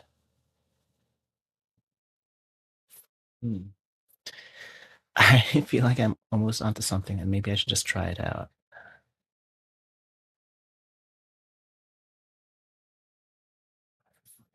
If I could find some sort of recurrence relation, that's all I need.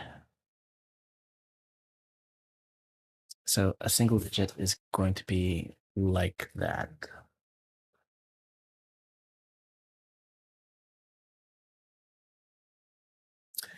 Um, let's say we have two single digits. Let's say we have 8, 9, 8, 9, and 7, 9. They're both going to grow in the same way, right? Yeah, because those numbers would never clash with each other. Maybe that's the key. Let's start a puzzle input. Oh, nope. Our puzzle input is all 1, 3s, and 2s.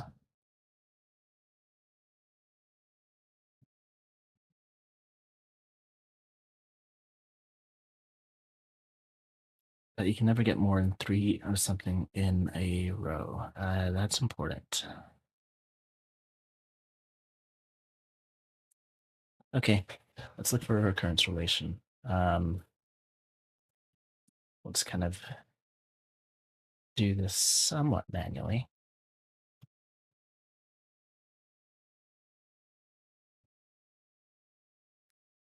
We can just like iterate to 10. So like def count 10 for a string.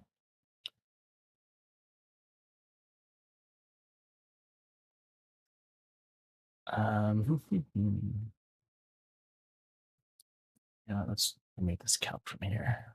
Make that a little more efficient. So we're gonna do basically this.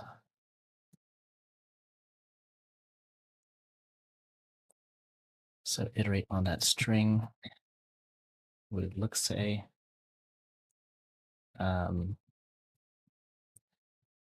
drop 10 dot next dot.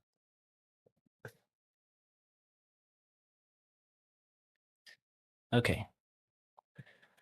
Looking for recurrence relation. So count 10. Wait, count 10 of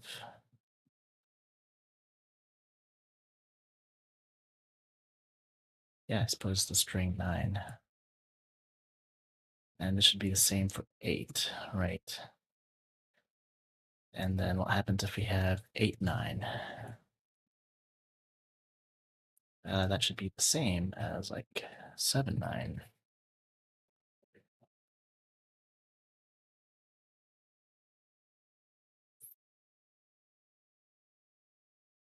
Required int or string to int. Oh, wait. Iterate with a 10 string. Oh, no, no, no, no. We pass along our argument string. There we go.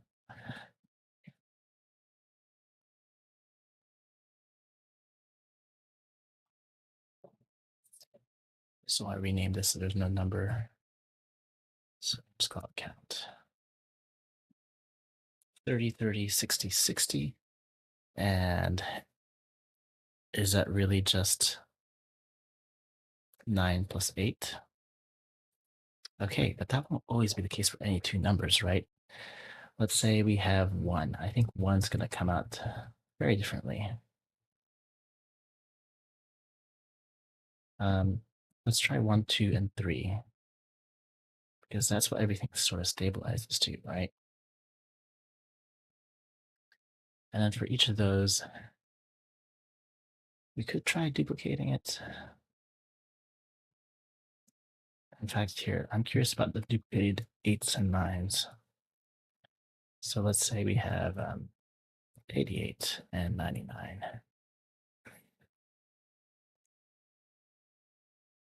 And maybe we do that for 1, 2, 3 as well. And then we'll try different pairs.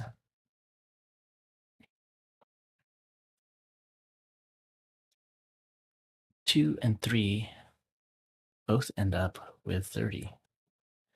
So if the last one's not 1, it follows the same pattern, basically.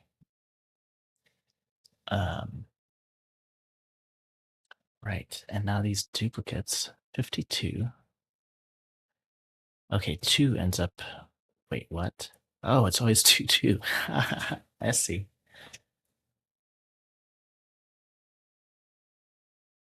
But 33 ends up the same way as 99. So how do we, so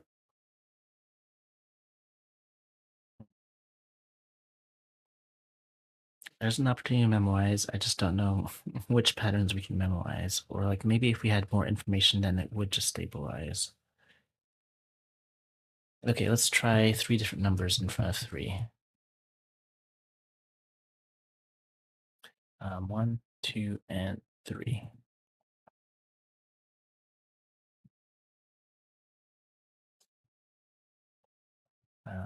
We had 8899, right?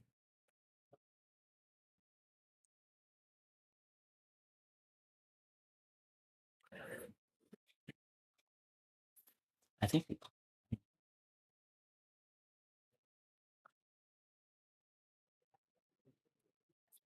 so. Certainly something like 9 plus 8. It's just going to be, we can recurse by doing the count of 8 and the count of 9. And that's because they are numbers bigger than 3. I think that will always be the case for numbers bigger than 3. We're not dealing with numbers bigger than 3. So we don't have to think too hard about that. 1, 3 is 44, 60, and 52.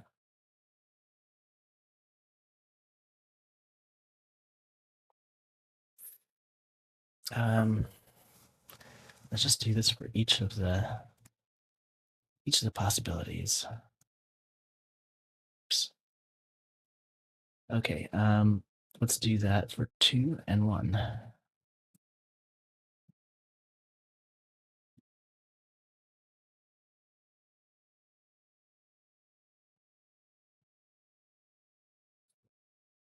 I am tired. I'm not gonna try and stay up too late on this, but I am interested in this problem.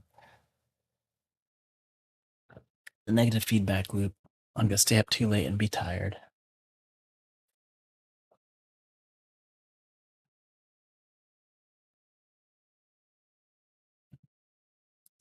Oh, did this not? Okay. So, do we see patterns in here? 1, 2 ended up same as 1, 3. They're probably going to grow in the same pattern. It seems like 1 anything will grow in that pattern.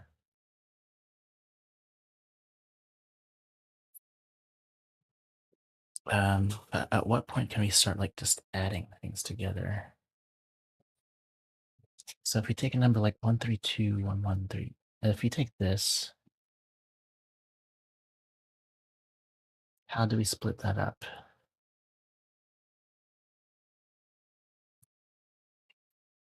Right, 7, 9, we can split that up. It is equal to count 7 and count 9, right?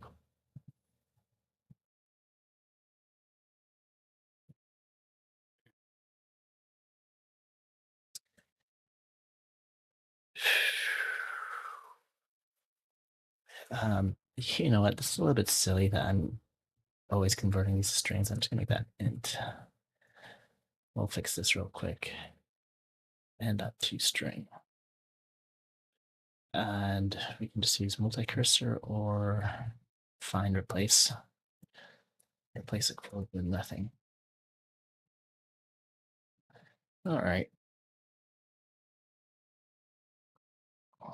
What's a little bit less silly?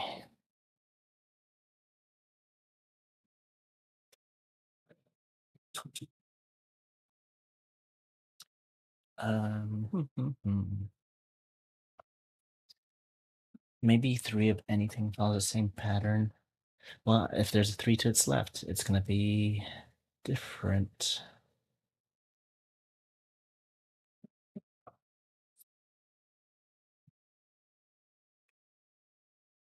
One X always follows the same pattern unless it's 1, 1.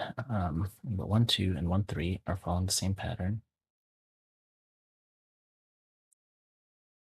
So maybe we can parse that out. But would this eventually, so like in this case with our puzzle input, what I worry is that as we're expanding 3, then we get like extra 2s in here, or like maybe we get with 3 2s, and then we get like a 3 next to this, and that screws up the pattern. So what kind of patterns are stable on their right edge and don't get affected by that?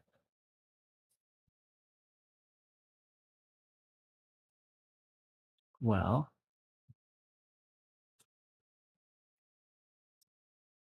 let's see what 1, 3 looks like as it's growing.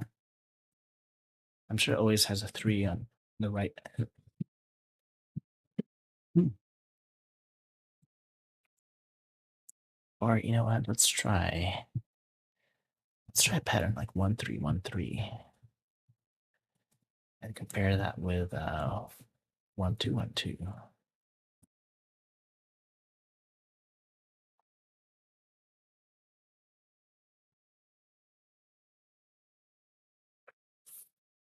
So like there, even though 1, 3, 1, and 1, 2 are the same, then you can't just add them. Let's try, 1, 2, 1, 3, and 1, 3, 1, 2.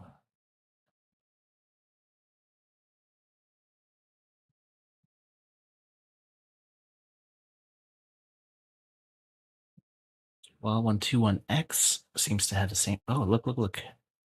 There are some similarities. Okay. Oh my God, Coding Garden. Thank you for the raid. I think I saw you doing Advent Code, so I assume you were all just doing some Advent Code today. Welcome, welcome. Uh, so we are also doing Advent Code here. Today's was straightforward, but what I've been doing this whole season is going back through the 2015 problems. So I do it as kind of a warm up and cool down before and after 2025. And I'm hoping that I can finish day 25 by the time we reach day 12 of 2025. So I'm trying to go at a faster pace on them. Um, yeah. So if you look at my events here, um, I started in 2021, and I always did every problem, and I started going backwards at some point, and now I decided to start go from the very start. Um, and by the way, while I have a bunch of admin to code people here, I want to make a pitch. Um, so there's only 12 days this year, right? Uh, but it'd be nice to kind of keep admin code going for the rest of the month like we're used to. So I think a fun idea might have day 13, we do the Cinecore challenge. Oh, thank you for all the follows. Standard for Mark Boots. Thank you. But the Cinecore project. So this was a puzzle written by Eric Wastel, creator of Advent the Code, before he did Advent the Code. And let me see if I can look it up. Cinecore. There's a couple of forks on GitHub. Here, I'll drop this link in chat so y'all can open it. Hmm. So this puzzle is basically just a huge binary file. In fact, I don't know if we can view it. Yeah, let's take a peek at the raw. I'm sure it won't be pretty. And you have this text, and what this text explains is the machine code, the byte code that's used to compile into that binary blob. So the whole problem is like reverse engineering. It's kind of like was it day 20 last year? And like day 24 of 2021, like a few of these past Advent code problems have been about like reverse engineering a problem. I've always thought those were really fun because you don't really see those anywhere else, right? You're not going to see a reverse engineering problem on leak code. So it'd be fun in the spirit of Advent code to like do some Cinecore together. Yeah, definitely have a look. And thanks for the raid. Have a good night. I hope your stream went well. And yeah, it'd be fun to see other people doing Cinecore on day 13. And it'd probably take me a couple nights. I've heard it takes 8 hours. Uh, I don't know that I want to do an 8 hour stream. Um, I mean, I might want to. I that's the problem with having the code. Sometimes you have a fun problem, you just get stuck on it all night. Uh, but as we were saying, we're working on 2015. So right now we're on day 10. And what this is a look and say sequence. So you have a string. Let me show you the string down here. So this one that I'm highlighting, you would read that out loud and you'd look at the groups. So you'd say there's 1 1, there's 1 3, there's 1 2, 2 1s, 1 3, 3 1s, and 1 2. And that sequence I just repeated becomes the next number in the sequence. So we're supposed to iterate this 40 times. 40 times, and then we want to know the length of the string after 40 times.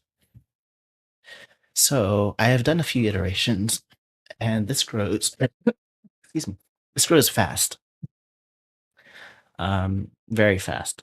So you don't want to be putting that entire string in memory. And it's already kind of a compact encoding of the next string. So I'm not sure that we can just operate on like a compact version of that. And what I'm thinking we'll have to do today is memoize, because there are a lot of repeated patterns in here.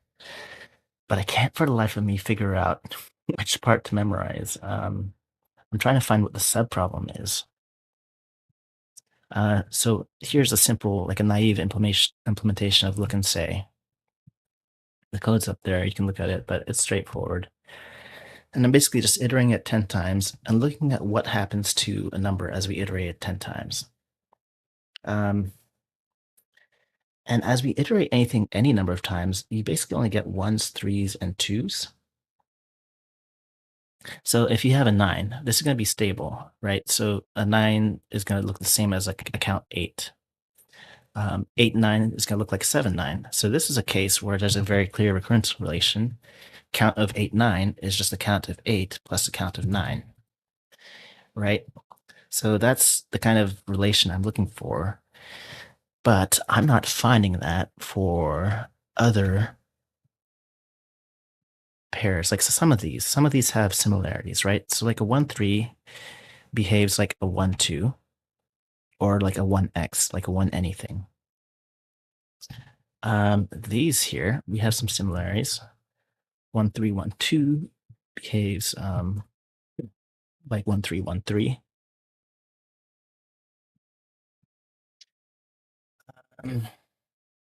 And maybe there's like an addition we can do. So there's something weird happening in between these so that this 1, 3, 1, 3 is not just count 1, 3 plus count 1, 3. Cinecore is like Hardcore 2019, exactly. Um, yeah. Basically, I was telling Eric that 2019 was my favorite. Like the encode machine was my favorite app in the code. It's really popular, right? And he says, well, if you like that, you should do Cinecore. So I'll try for Cinecore. And I do want to revisit the int code. So maybe I'll finish out the month by doing int code after Cinecore. Um, there's a nice way to do it when you're functional programming where you have, you can basically use a state monad um, that gives you a nice kind of immutable series of state that you can, like traverse across and handle nicely. It's really nice to work with. So I want to show off a state monad with the state of the int code machine.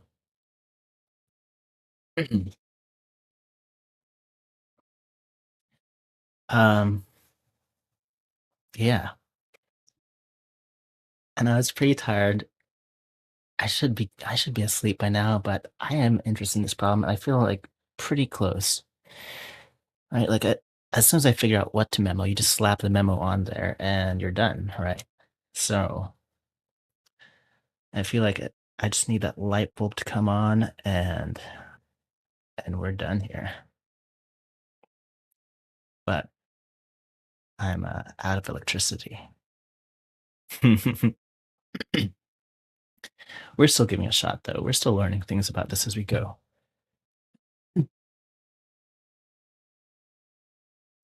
Yes, and thank you for the follow.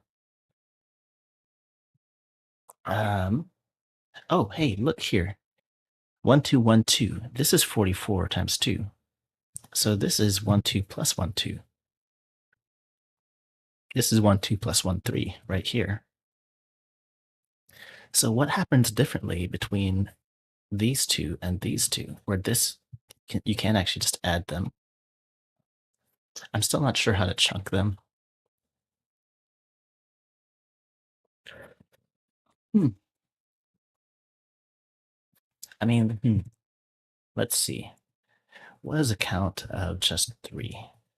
And then what is a count of like 1, 2, 1?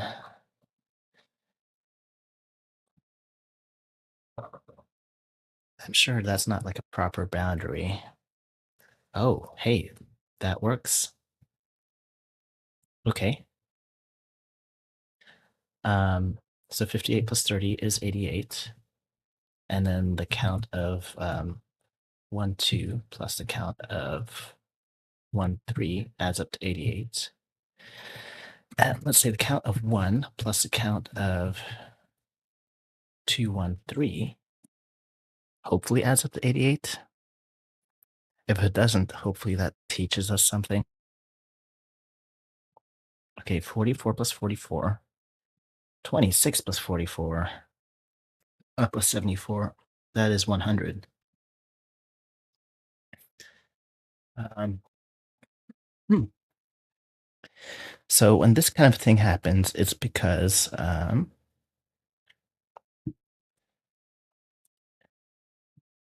the boundaries. So there's always going to be a 2 in here because of this, right? Some number of 2s. So the left edge of this is always going to be x2. That x might start growing pretty big, though. And that x might have leading 1s, and that would affect how this is, because this is always going to end with a 1. So a series like, you know, A, B, C, D, X is always going to end in X, every iteration of that. Because the last thing is going to be a 3, and there's going to be some number of 3s. There we go.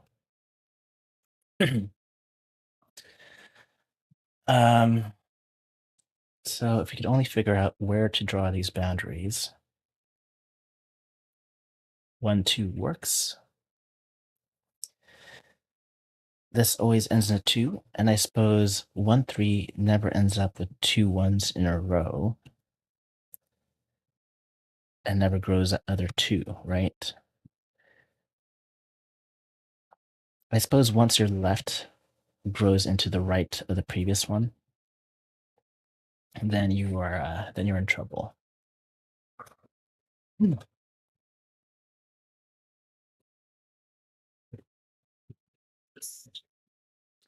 But maybe if we were to look at like the subproblems of one of these, maybe that, like, say 1, 2. Well, 1, 2 is right here on my screen, so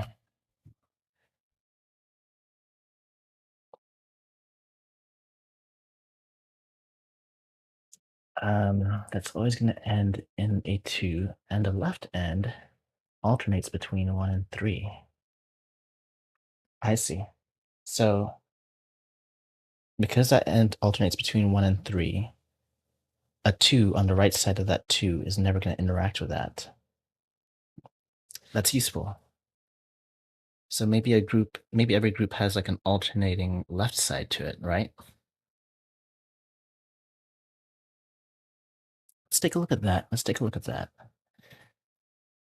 So let's see. Let's iterate. I think we only need like 8 to verify this. And let's do this for various patterns. So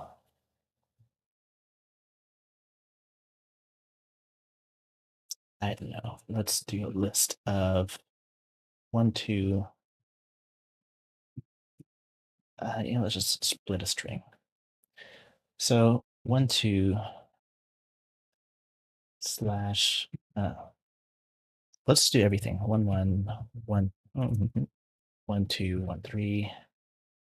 2, 1, 2, 2, 2, 3, and then 3, 1, 3, 2, 3, 3. Dot split on that character to list, and then dot for each. So we have a string, and we're going to do basically that code. And we're going to iterate on that string multiple times and print each of those. And let's see if we notice any patterns. So after we print all those, let's just print like a line break. Okay. Copy that worksheet output. Oh, wait, did it actually? Oh, okay. And let's do this in a Scratch file. So each of these might have like a cycling front. So 1, 1, 2, 1, 1, 3, 1, 1, 3. I suspect maybe this ends up being 3, 1, 1, 3, 1, 1. I think maybe we need these to be longer. 1, 2 also ends up being 3, 1, 1, 3, 1, 1. Oh, you know what? If there's always going to be a cycle of some sort, is a cycle length always going to be a multiple of 3? So basically, we can do 3 steps at a time.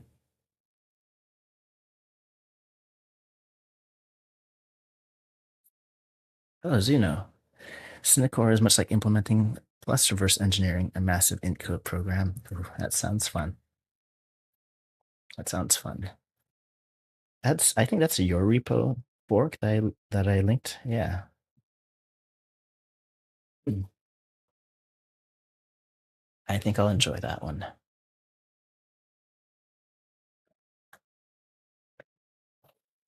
Okay. So there's always going to be a cycle in the front digit. And maybe those cycles can help us. Maybe our count function. So we were just repeating things 10 times. Maybe let's say we did some multiple of 3.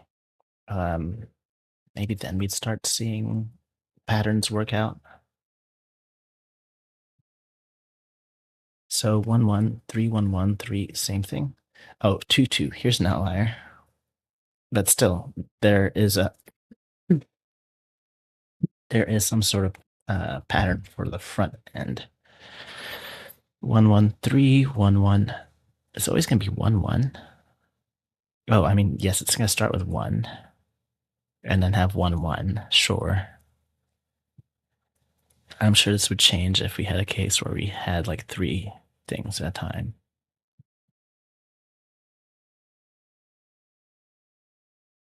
Hmm.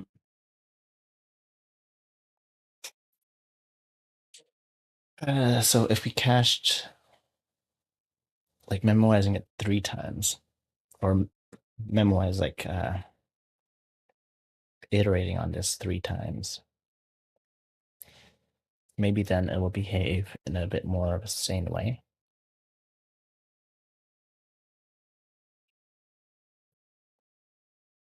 That might be it. Hmm. Y'all are totally allowed to backseat, by the way. I like this problem, but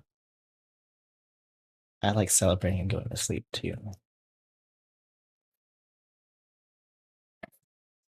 I wear red glasses because my eyes are bloodshot from all the sleep deprivation. So it's just so you can't see my red eyes.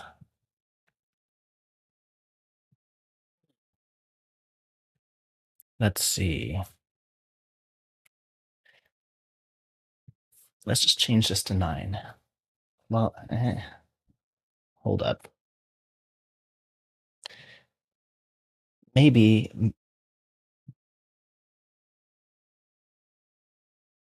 there is a cycle of 3, but like, how do we know we're in the right part of that cycle?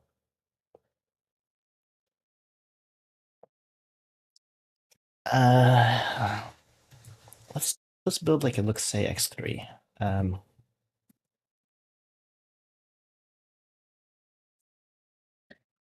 Okay.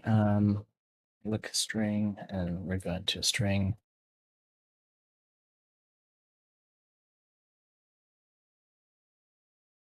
Actually, you know what? Let's make this an int to int. Make our life easier. Nope, we're probably gonna actually use that in like a repeated loop. So let's do the strings. We don't want like strings. These grow really big, so we're using strings. So let's say, and we're just gonna repeat that. Let's say, look.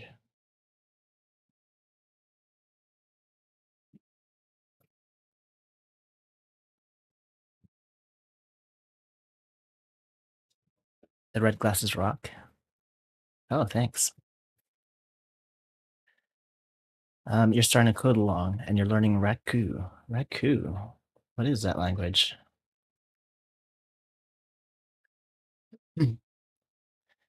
The glasses are actually they are stylish, but they are nice to wear. Everything's softer on the eyes. Sunset lasts like 2 hours longer. They are just nice to wear that tint. And I've got these lights on me that are really bright. Raku is Pearl 6. Oh, Hell, every paradigm, every hellish paradigm. Sounds like hell. Okay, so what do we want to do with, let's say, 3? We want to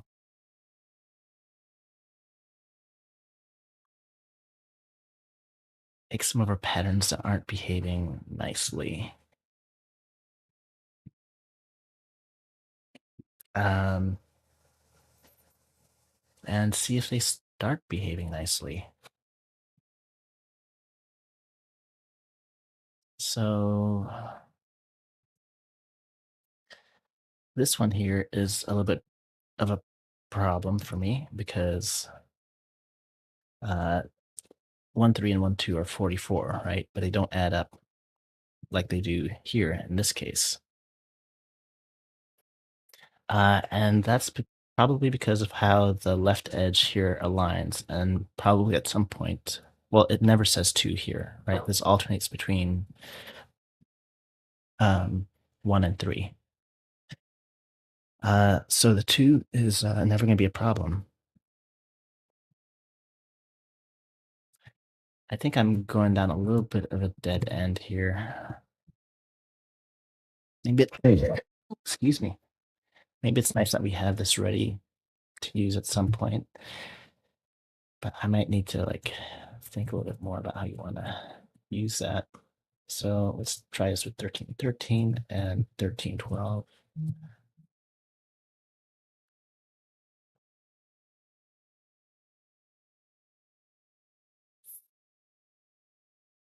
Um, oh, these look very similar. I mean, the 13 part is right. It's just going to be the last digit that changes there. Um, there is some good behavior there though. So this does split up. Let's say count 131 and then count with any just one thing, right? So count 3.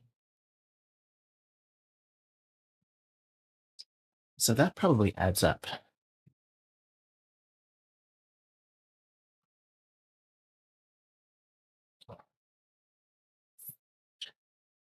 So I use these worksheets in Scala for inline evaluation, but they are um, I've been having like issues with them loading quickly lately. So 131 is 70, 3 is 30. That doesn't add up. So even though like they have the last digit in common, oh, this 3 probably, well, it ends up with 1 in front of it. So that probably affects how this grows.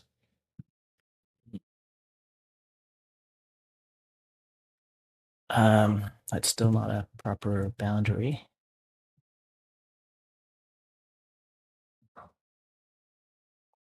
It's like Flux Redshift for your eyes, totally. In tau TDI to the max? I'm not sure I get the reference. I can be distracted for a bit. If anyone wants to distract me, there's more than one way to do it. Oh, yes, for Pearl. Right. Mhm.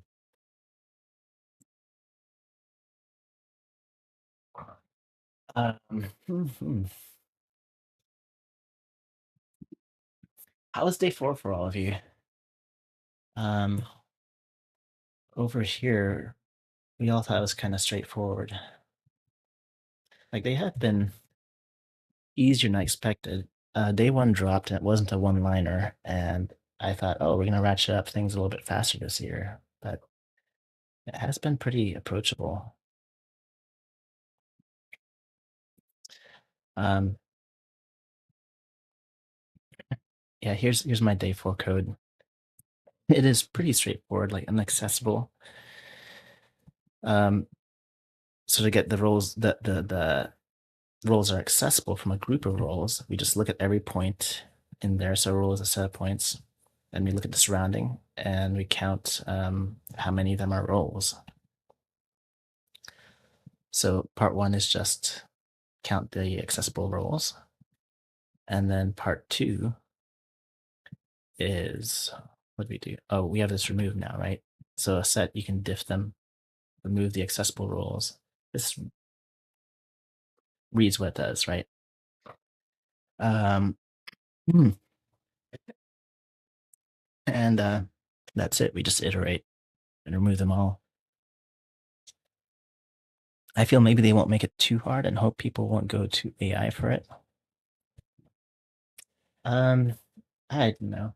I don't know if you need to encourage people not to go for AI when there's no global leaderboard anymore, right? At that point, they're just robbing themselves of the experience. And there's no leaderboard to spoil.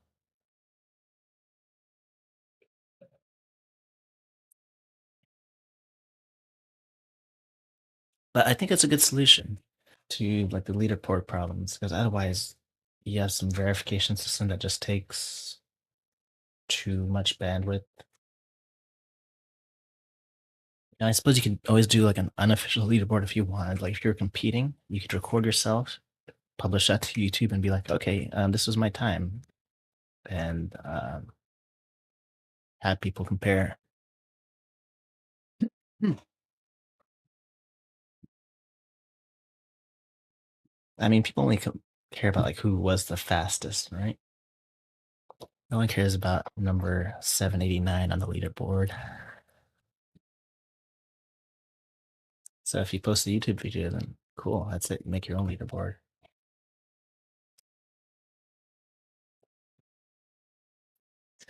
Um, I like that it feels more chill. There's less pressure. No global leaderboard and fewer days means there's you can just kind of take it more chill, the whole thing.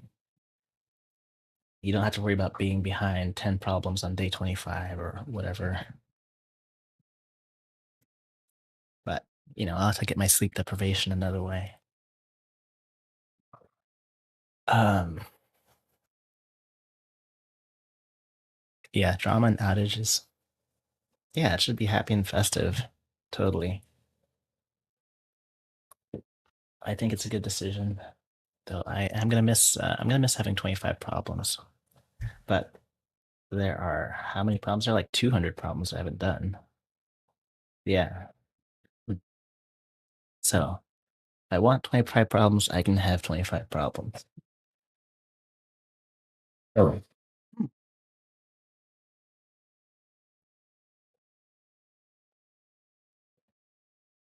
Um, okay.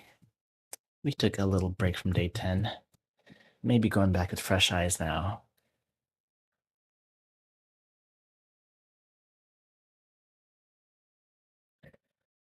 Um, we want to memorize. We still want to memorize something.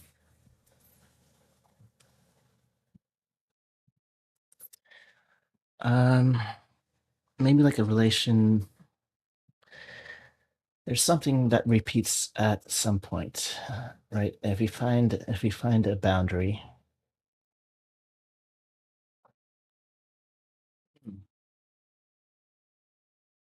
then we can recurse. So a 1-2. The 1-2 always appears here, but there's always this one in front of it. This is essentially actually a 1-1-2 with a 2 boundary in front of it. Um, the 1-1-2 that always ends up being 2 ones and then 1-2. Oh, this whole 2-1-1-2 is stable. Right. That's not growing at all. But a lot of patterns will grow. Give me just 1 second here. I'll be right back. Just take a water break.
All right, what'd I miss?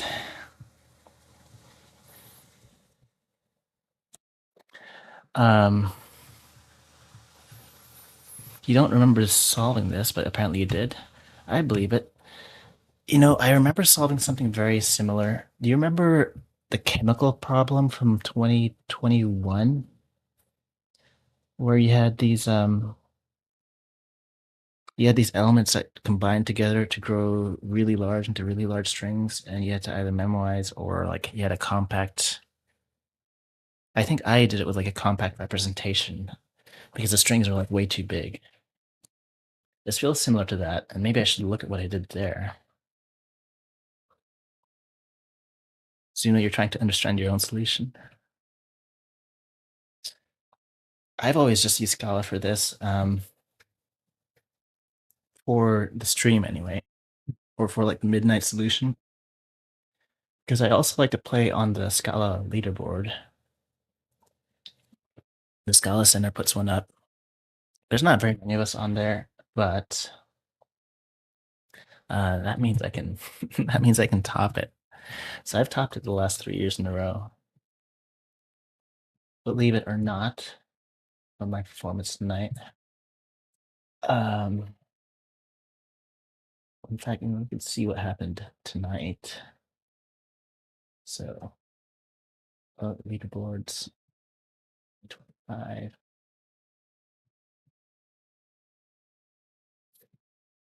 And Jamie Thompson.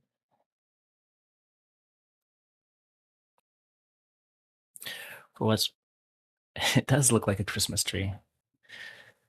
Red, green, and yellow. I'm using Avena code colors in my whiteboard. Okay, so I made it to the top of the leaderboard. I'm surprised because I was slow today. So I was second to finish part two. I think I had the solution at 5 minutes in or something like that, but my computer was crapped out for a bit and I had to solve that. And then I managed to catch up and finish part one first. Cool.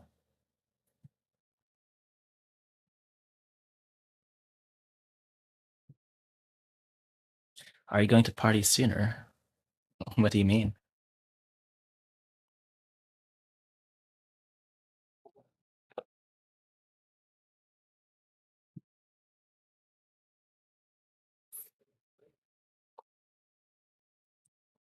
Um, oh, we did these, right? We printed all of those and then we looked at the cycles.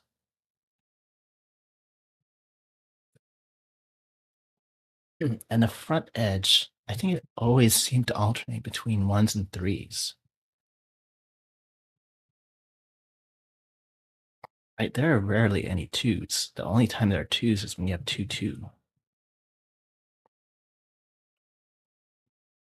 I mean, maybe that would change if you had 3-digit numbers. So let's try more things.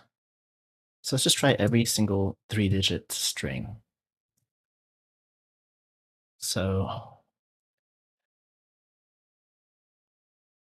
let's see. Let's do for A in 1, 2, 3.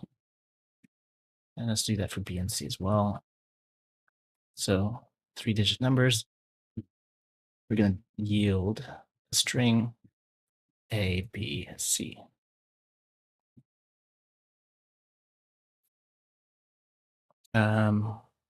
Yeah, that should get us every single combination. What do we call this? Trips.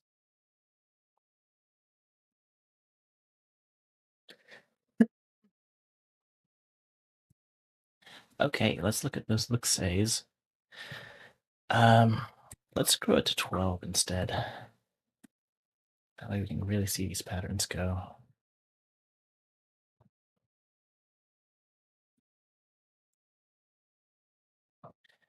All right, so the left side is alternating ones and threes, ones and threes, ones and threes, ones and threes.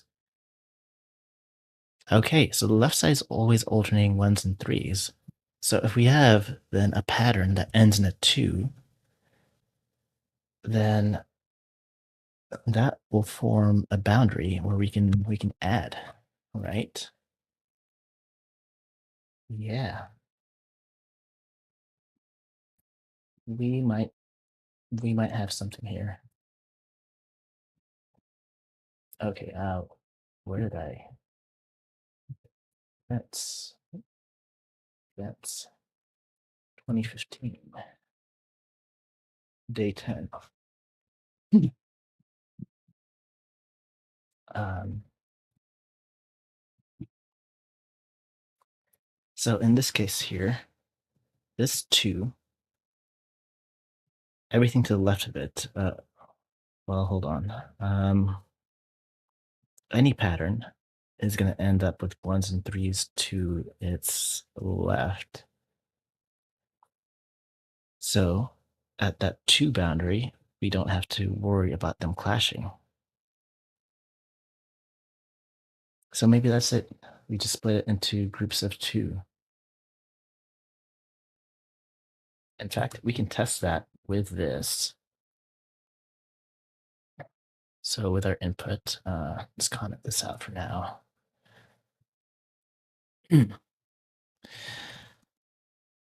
that's gonna be too long, isn't it?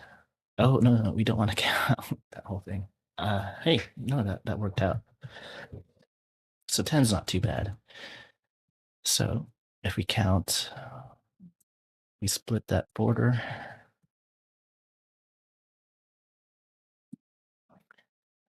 Those two should add up to 172. No, they don't. They don't. This is going to start off with 2, 1.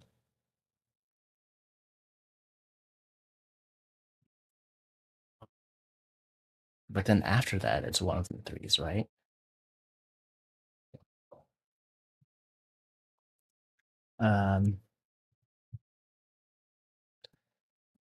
We could try that just with that number.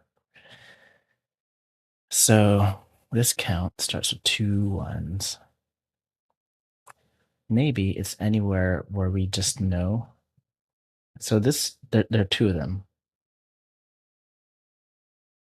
So we just look for a boundary where it's not going to be the same right away. So maybe 1 3 2. This is going to lead off with a 2.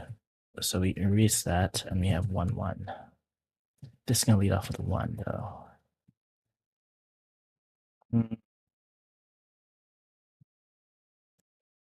Well, are we never going to have 2 3s?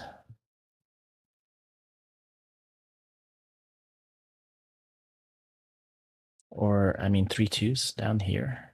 We will have 3 2s at some point. We'll lead with a 3 at some point. It always alternates 1s and 3s, right?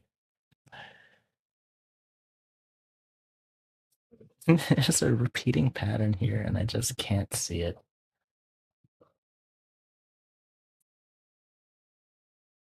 Let's see. Hello.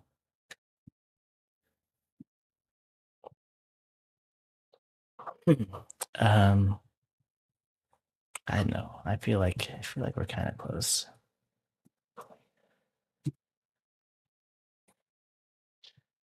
We're kind of close to a light bulb just flicking on, and we just slap a memo on our function, and we're good, right? 44 plus 126. That doesn't do it either.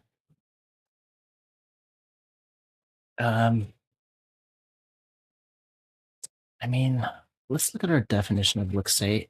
Maybe there are natural subproblems in here somewhere.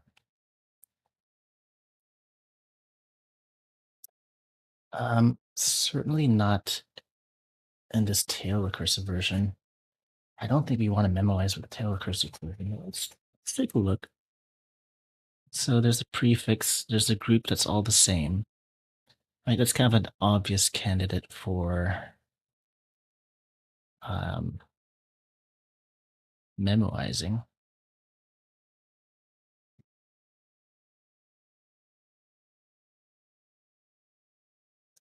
Um, oh, you know what?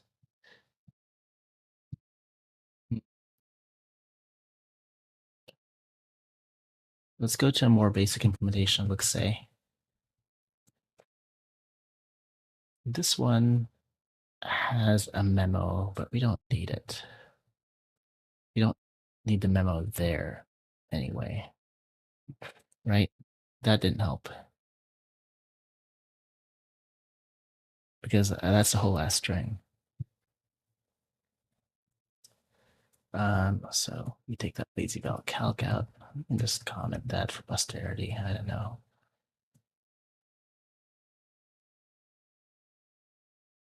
Did some crazy thing, and you wish you could understand it now.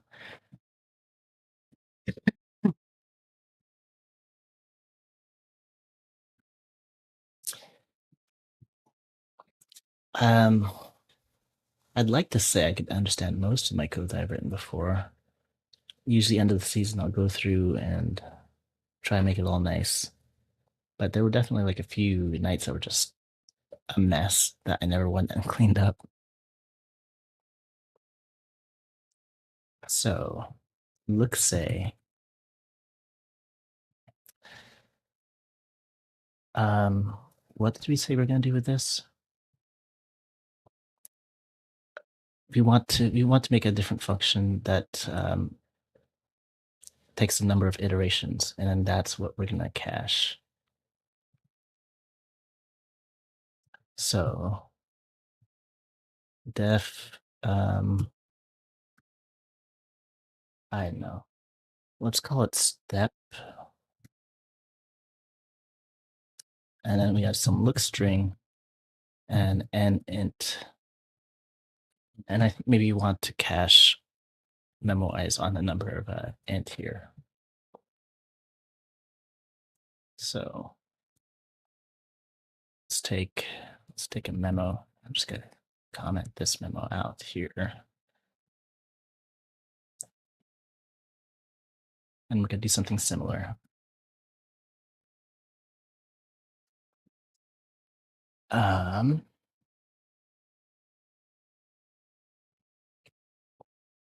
so this is a string and int to an int.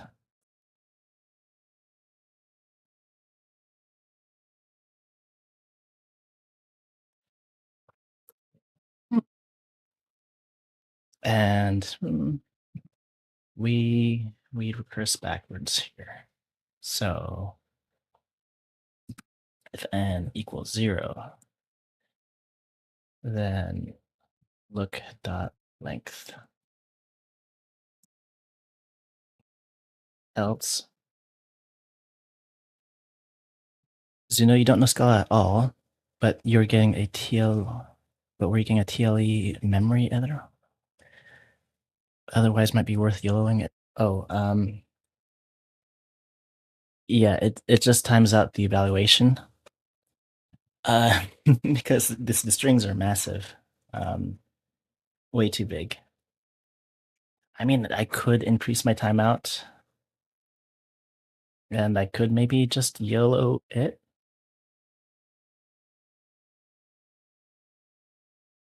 I could have a YOLO running in the background while I run this, while I try to solve this and see how long that takes.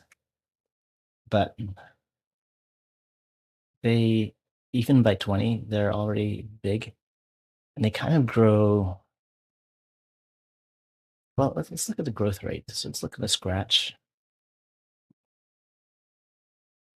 They grow like 1.5 each time. So this is just 12. You know what? If we did that whole thing 3 more times, maybe YOLOing it does work. It's not going to be run in 15 seconds for sure, but Mesh14Q, thank you for follow. I can indulge a YOLO. Okay. So let's save a copy of this as day10.scala.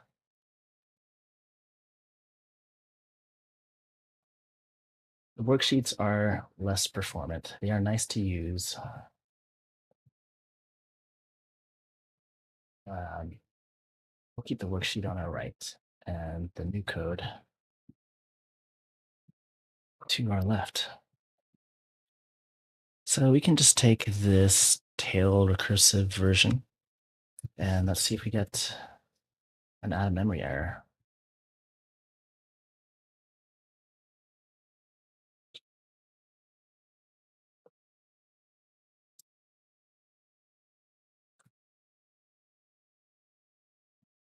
No memo. Just drop 40.next. The naive code is pretty short. All this time, and this is all the code I've written. Like it's straightforward. I wrote it right away, and I just didn't know how to fix it. So we have a package. This will be 2025, and then at main def, um, this is day, and oh, this is 2015. Um,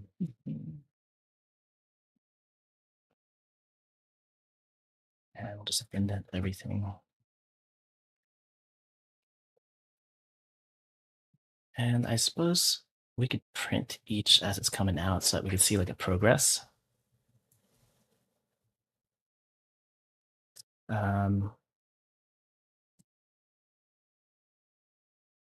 Yeah, so let's take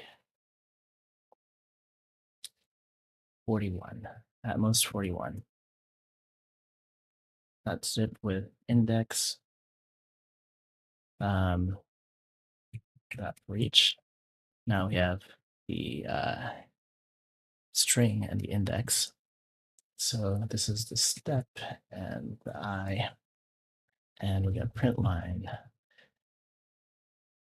So iteration number I, and then we just show the step.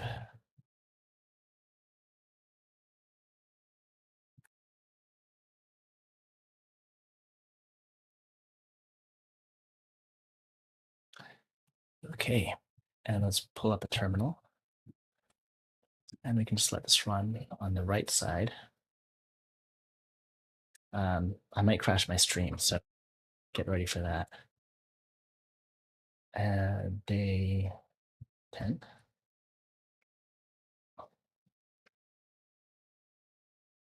Wait, did I name it 12?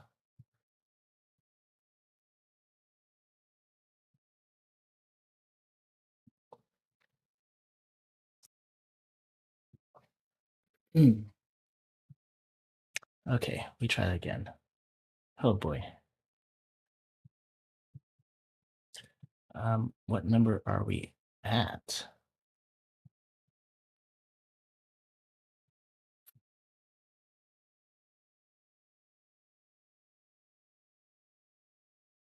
Number 32. We might get there. Okay, we don't need to print the whole last line. Okay, let's try it again. But let's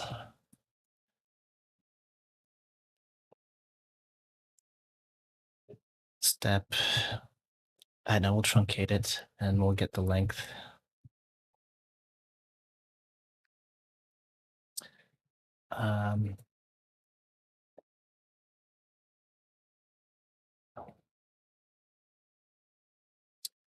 And then like the number of characters. So step dot length.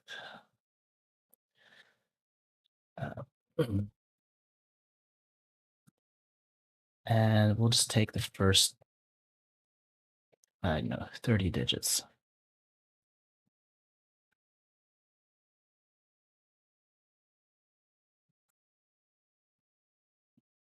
Okay, that should be good enough.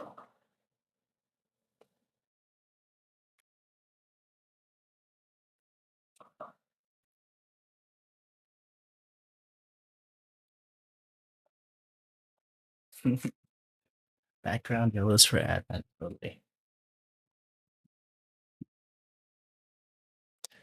But then when it completes, I'm still gonna be like, I should, what's gonna happen is this is gonna complete, and I'll put it in, call it a night, and then in the middle of the night, I'm gonna realize what's going on, and I'm gonna figure out what I want to do, which I think I might be close to here, honestly. If what we memorize is the depth of the recursion that's expected, we're slowing down. Hey, it's not growing too fast. So it's working. Okay. I honestly I think this is probably it. This is probably what you wanted. Um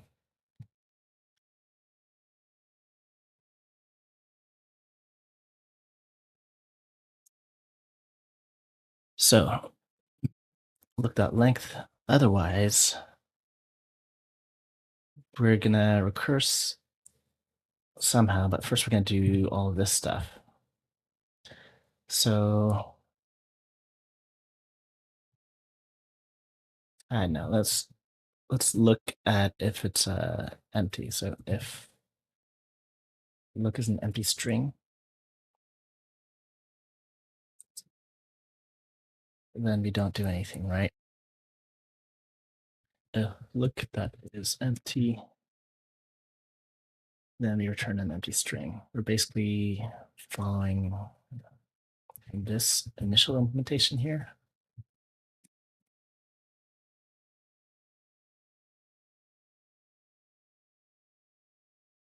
So cut paste that in.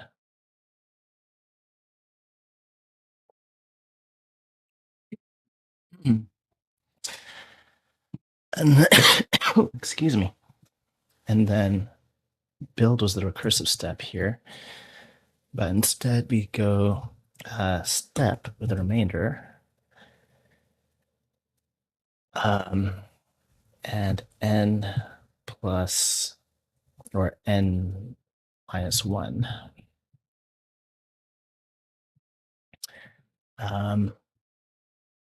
But we append look onto that, or we append say onto that. So say plus that. And then now this is where we need step to be memoized. This is it. Hey, okay, we got a success. We got a success, but I think we can get better success here in just a second. It completed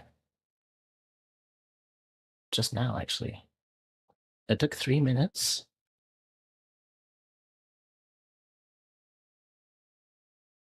Okay, okay. The YOLO worked. Gotta save myself 2 hours of time by just waiting 3 minutes. Thank you, thank you. But still, I want to try this out. And memo. So we'll just say this whole thing as a lazy val. Lazy val calc. And then memo dot getter else update calc. Wait. We take our parameters. So our parameters are look to n and then calc.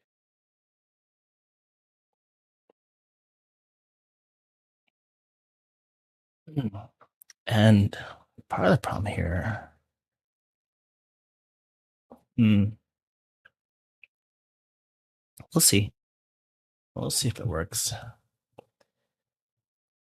I feel it's often with memo, like I trick myself into thinking it might not work. So let's step with the input string. Let's just do it 20 times and see if it handles that all right. Oh, and then we have to get the length. So calc dot length. Wait, no. Don't do it there. We should do say.length plus step. There we go.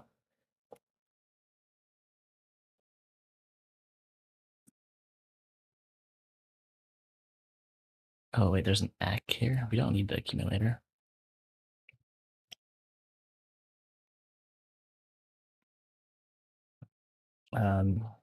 No, we had like a non-tail recursive version. Oh, it's the one right above us. Okay, so we basically give 0. This is supposed to return. Yeah, if look is empty, it's just 0.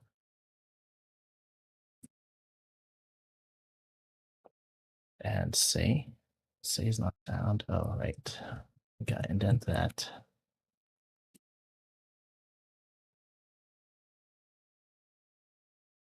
14.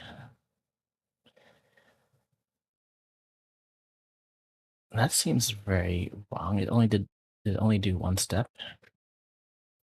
Oh, wait, if n equals 0.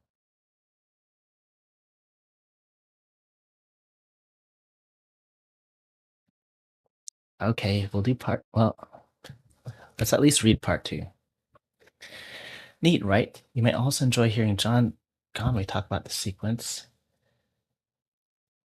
Okay, yes, that's where I've heard about them. Yeah, John Conway look and say sequences.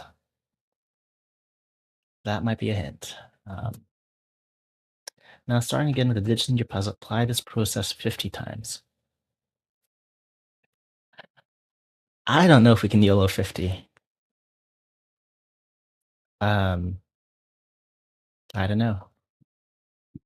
So I might have to finish what I'm working on here, this memoized version. Okay, I'm gonna add this to my watch later. I'll drop that in chat in case anyone is curious afterwards.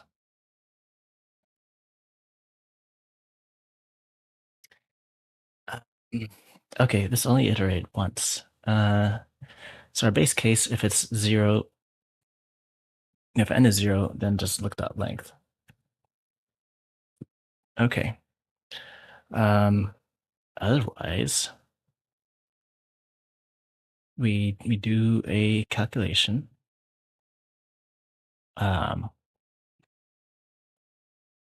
Wait, just a prefix. We're kind of doing this at the wrong point.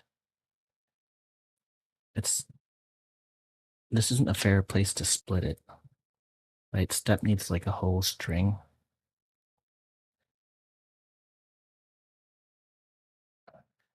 I think we should do it for every part.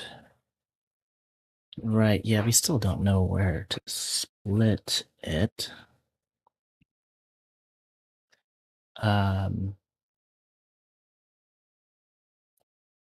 Like what was going on here when we were recursing?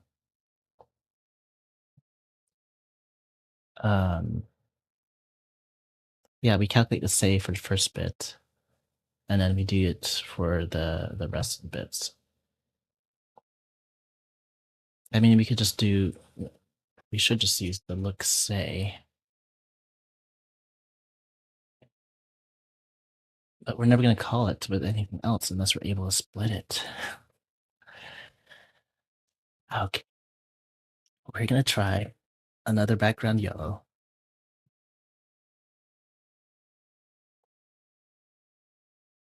$51.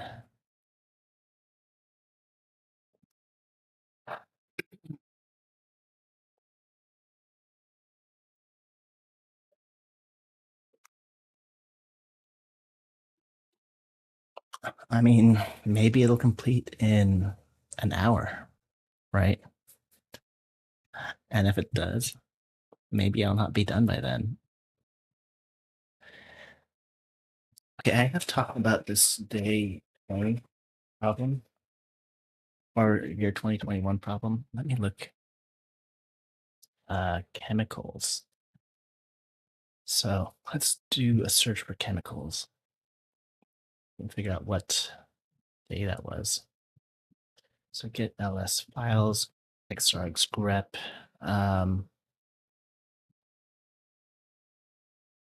Chemical. Nope. Alchemy. Um, no, they were like polymers. 2018 day 5. No, that's not the one I'm thinking of. But yeah, do you remember which one that was? Oh, okay. I don't think I properly optimized this.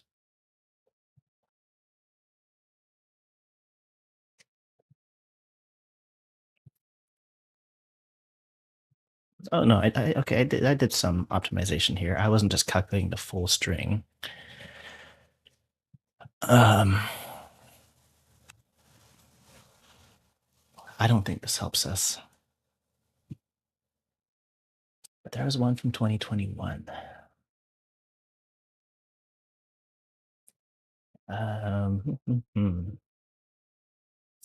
Maybe it also has React in it.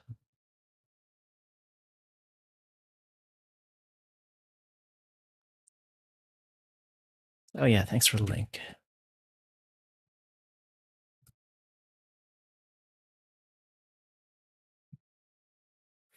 Let's get that on screen. At least want to understand what problem it was.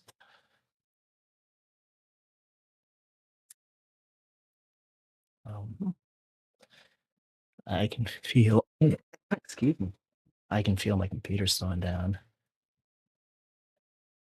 Oops, that's not the link.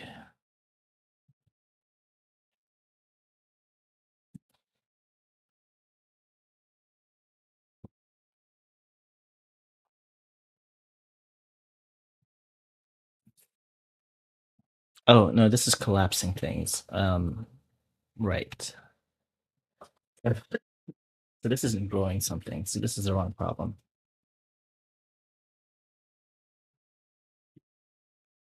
Let's see.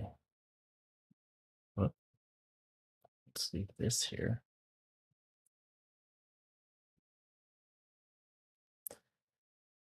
And I'm pretty sure I'm thinking about something from 2021. Maybe it's 2022. So we can just click on some of these.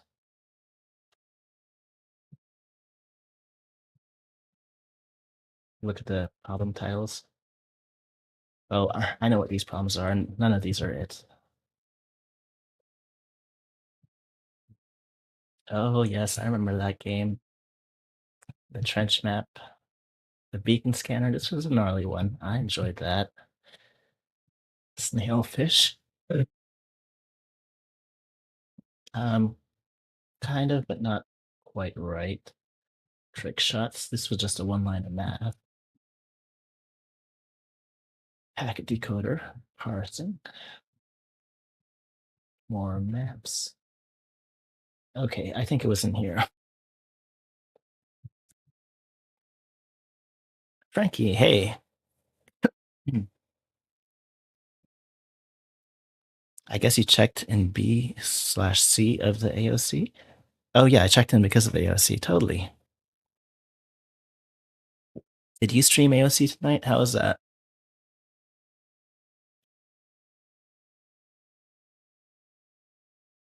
I like keeping track of what people are doing.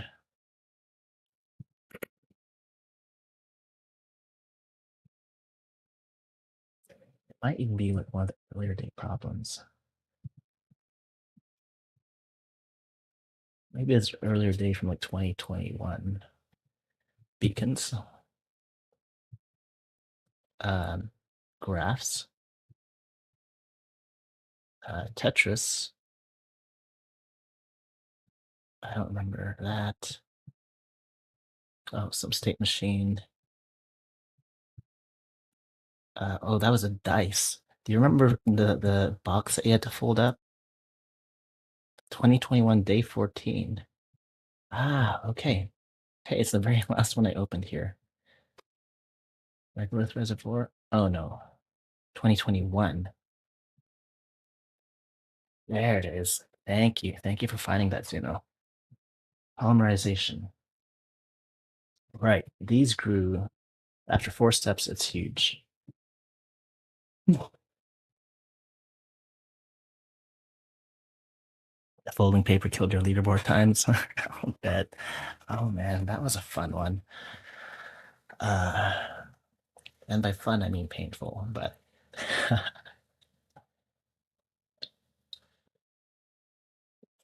and so much hard coded shit. And I had this huge graph I was drawing out. Okay, so let's look at day 14 of 2021. And you know what? Let's take a peek at this. Hey, 41 came in.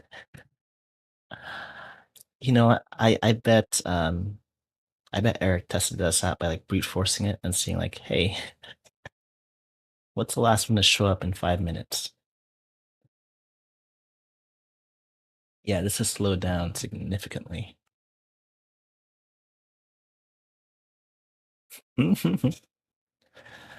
I'll be here tomorrow.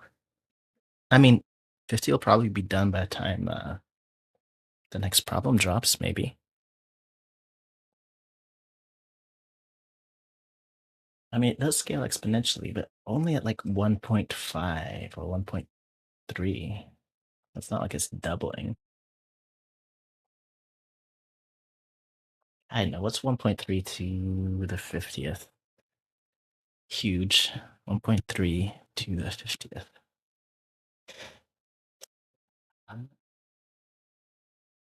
500,000?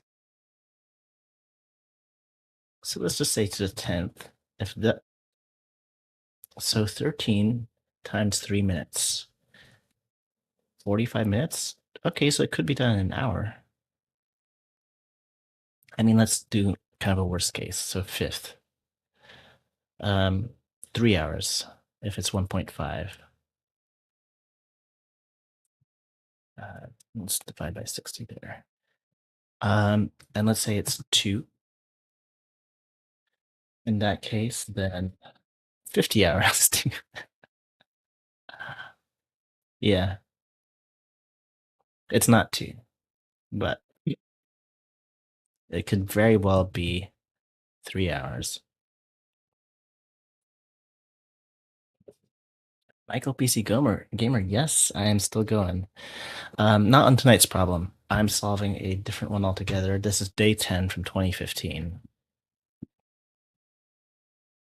And to do that, I'm kind of referencing a similar problem from day. Oh, where is that? Day 14 of 2021.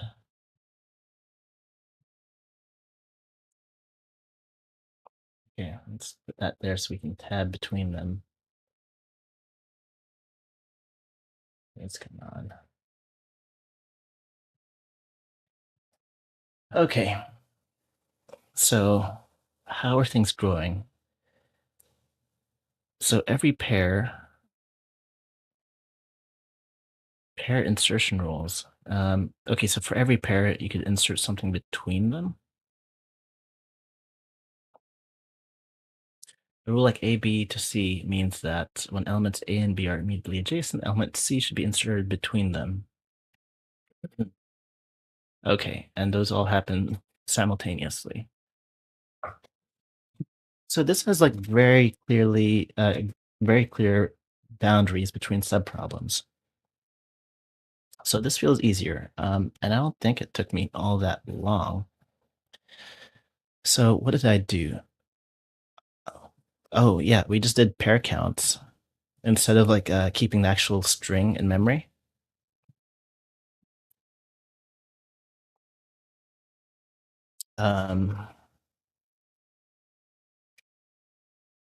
We counted how many were of each pair and then what that turns into. Element counts. Yeah. And essentially it had a map of character long. Okay. Yeah, and this one, hmm, the cam stopped. Oh no. Can you still hear me? The camera stopped. I imagine here, you know what? If I just like switch scenes or something, I'm gonna turn my camera off and back on. Hey, there we go. There we go. I can work in IT.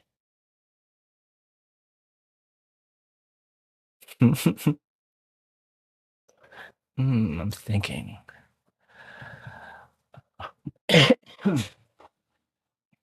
All right. Yeah, there are very clear boundaries. Everything's like very clearly independent of everything else. But in a daytime problem, whatever's to the left could impact how your subproblem, how your subtree grows.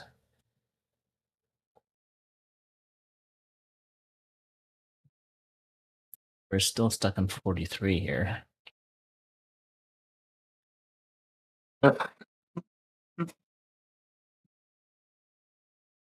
do an H-top.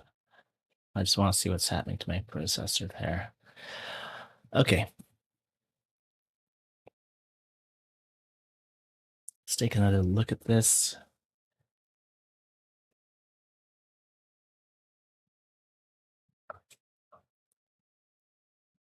Okay, if we could figure out where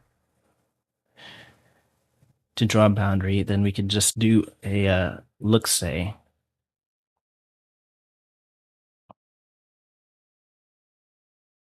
And then compute that.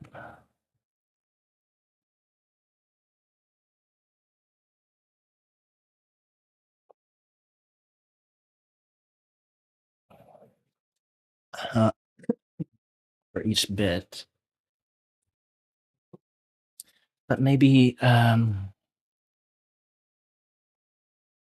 don't know, if we memorize this part, I don't think this even is getting the correct answer. So step with a remainder and n minus one. We're not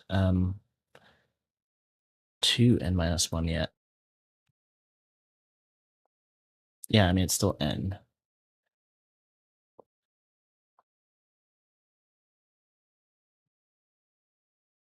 Um yeah, we just have to do that with all of those.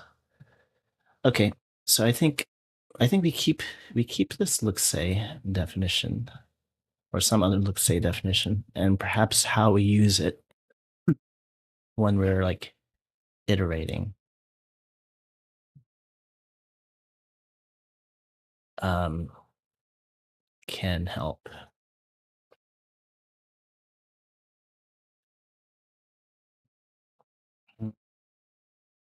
Or maybe we cache like at a different level.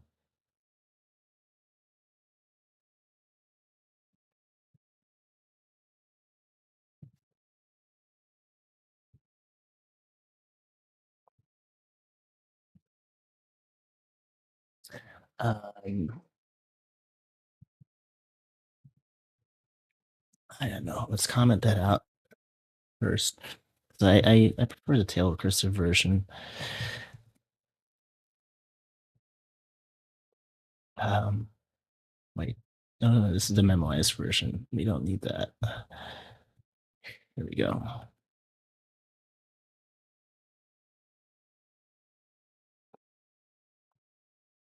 Well, and let's just delete that.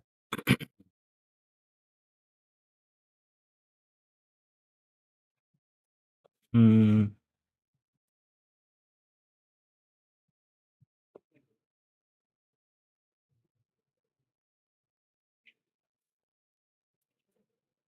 Okay, if we use the look say somewhere in the step function,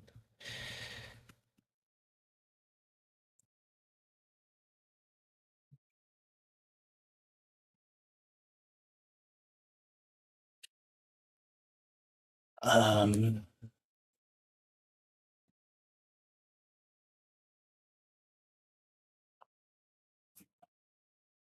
We gotta look back at our boundaries. So 1 3 1 2. That didn't work because of the 3. It's 1 2 1 3. That worked, but not every 2 is like that. Um, but I suppose cases where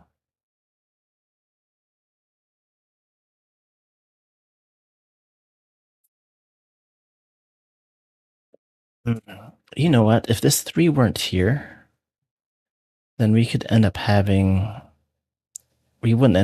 3 1s. Um, and in that case, we'd have 2 1s, and then that would clash.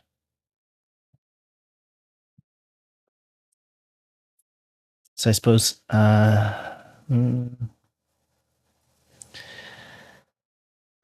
if we go back to our scratch,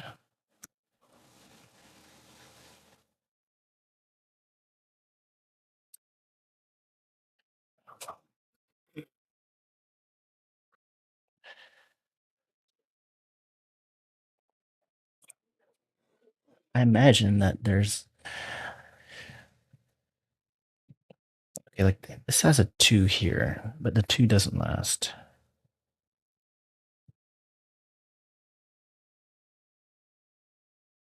It does reappear later on, which is a little interesting.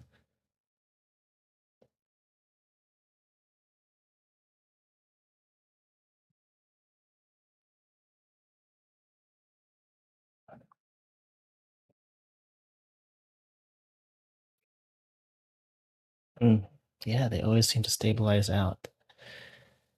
Um, it's not like groups of things are what we need either.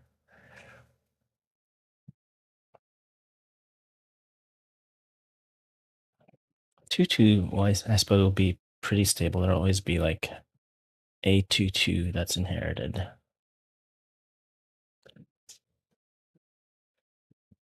So everything to the left and to the right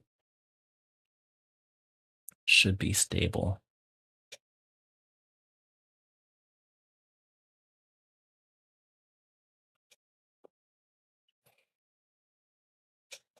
Hmm.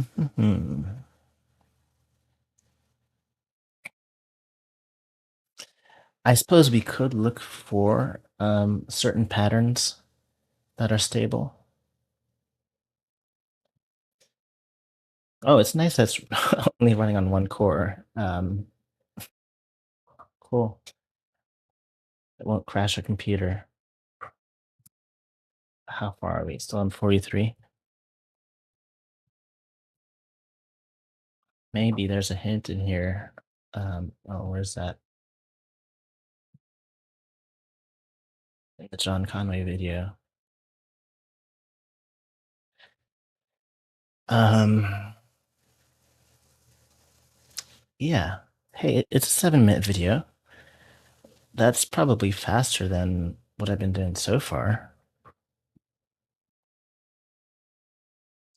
Um, I have Firefox muted. No. I think I have Chrome muted. Yeah, so I'll open this up in Chrome.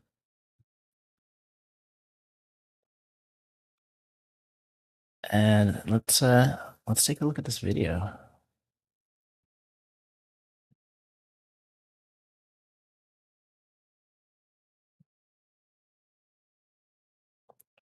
Hold up a sec, John Conway. I met John Conway in person, by the way. So as a teenager, I'd go away for the summers to Canada USA math camp, and John Conway was always like a visiting lecturer. So I met him. Yeah, pretty cool, right? Um, he liked to play philosopher's football with the students, a game he invented, and he'd always have some sort of class, and it involved like some game or something.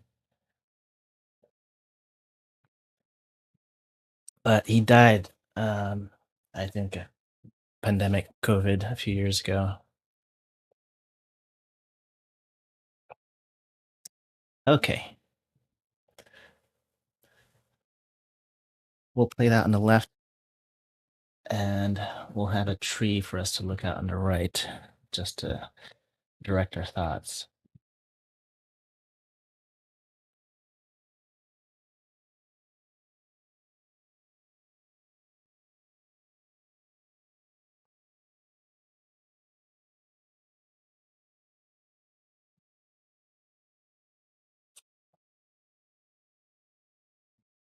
Yeah.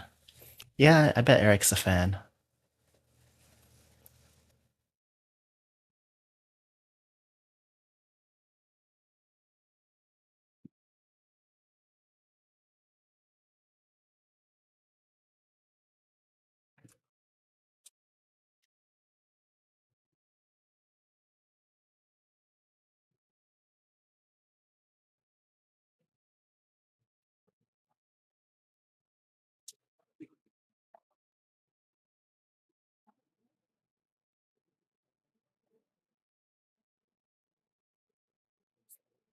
Don Conway got nerd sniped.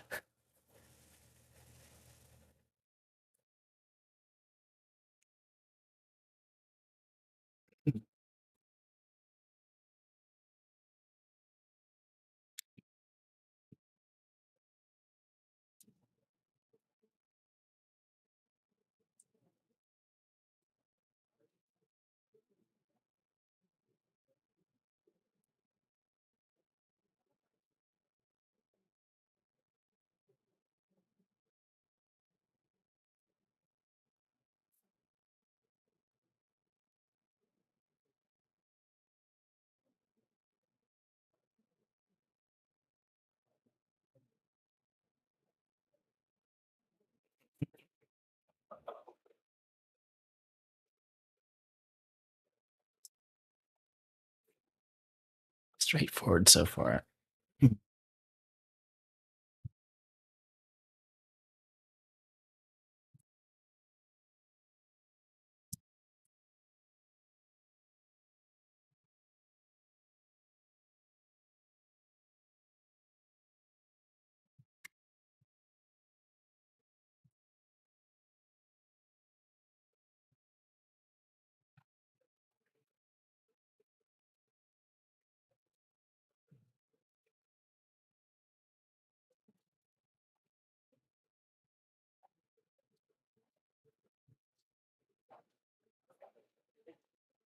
Oh, okay. There's a ratio.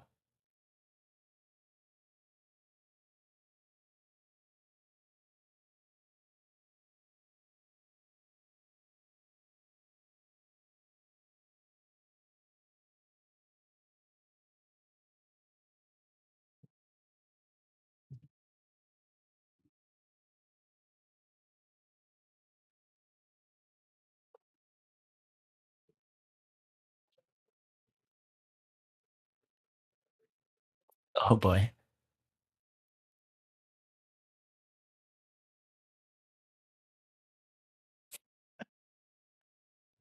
There's our solution right there.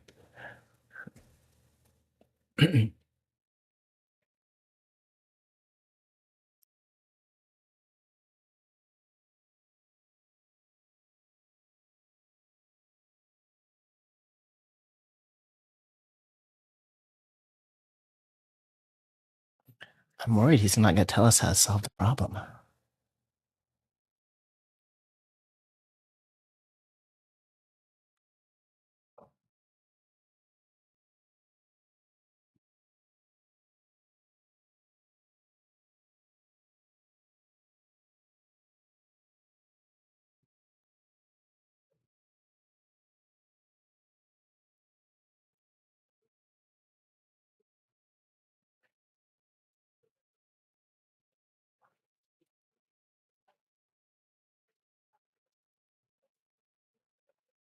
Okay.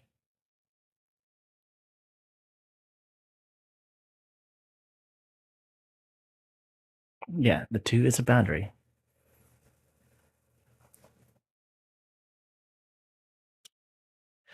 But hold on a second. The 2 isn't always a boundary though, is it? Weren't we just looking we were using our example input. He'll tell us what the rule is for a boundary. But that's not the rule right there. It's not simply a 2, or else we'd be able to break this down into 132 and that, right? It has to add up to 172.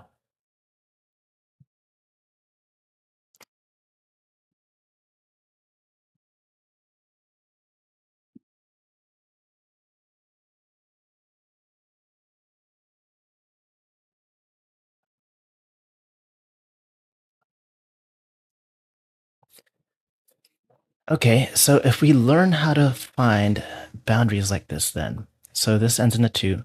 If we can confirm for sure, based on the start of a string, that it will never end up with a 2, then we have a boundary. And I suppose that's not the case here for the very first string, but maybe for some subsequent, let's say, of that, some subsequent step, we can break it down. Right? Does that make sense?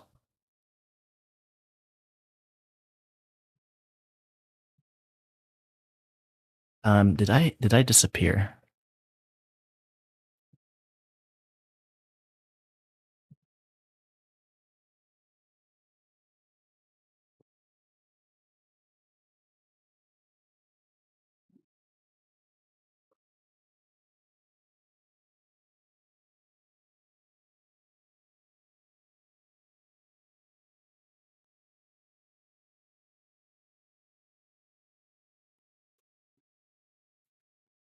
Yeah. Okay, so there is a cycle. We've noticed the cycle, and it repeats every 3 times, and it's always a 1 or a 3. So that much we have noticed.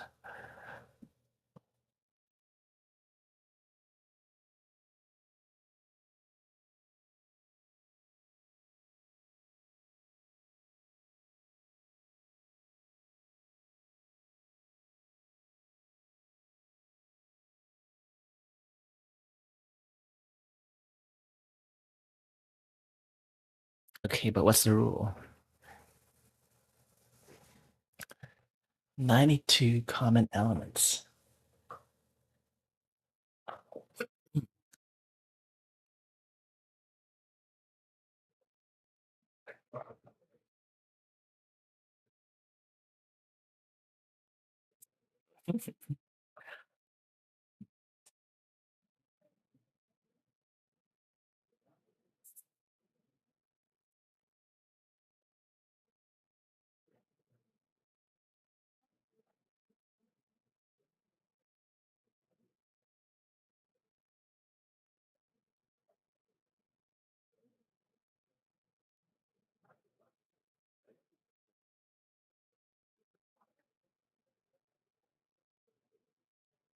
Yeah.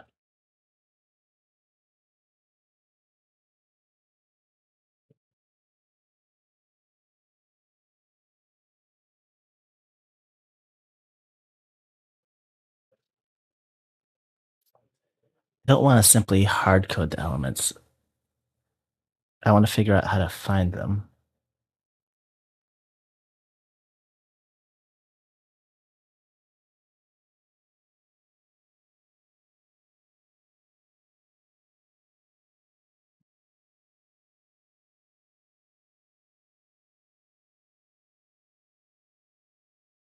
Oh boy.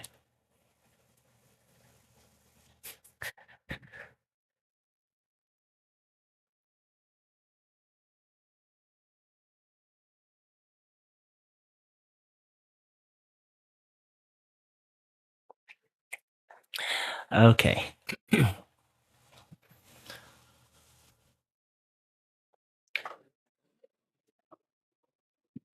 Okay, so there are specific elements, um, which upon splitting will grow independently. And how do we find those, I suppose, is the question.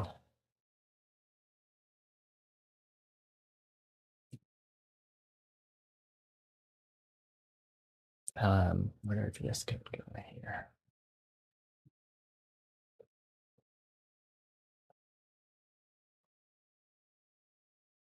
I think we can just go to the Wikipedia page. I think it's fair to go to Wikipedia when we've been this long looking, say, sequences.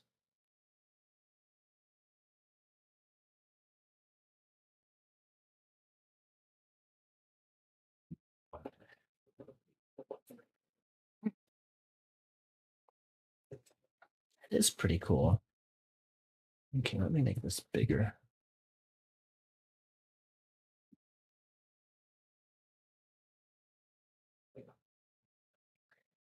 Okay, it grows indefinitely. No digits other than 1, 2, and 3 appear. We figured that out. And Conway's constant as a polynomial root. Okay, variations. We missed a section on advent of code.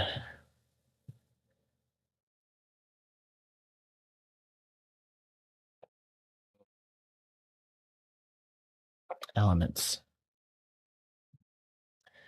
Okay. Splits into sequences of atomic elements. Finite subsequences that never again interact with their neighbors. But wait. Doesn't it depend on what neighbor you have? I want to pull that video back up. I want to look at that specific sequence that he was using. Because there was only a boundary there because of the two specific sequences, right? Because the 2 always ends in a 2.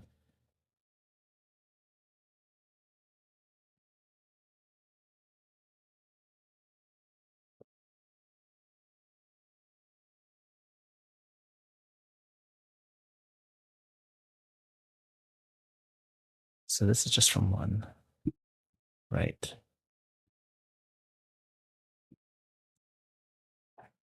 Okay, here's the point.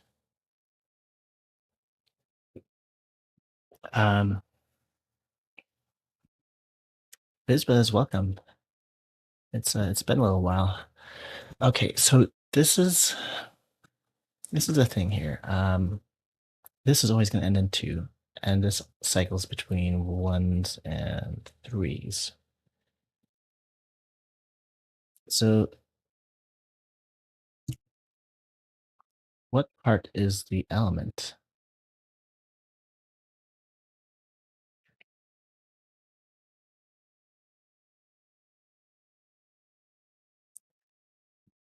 It's still going to grow indefinitely.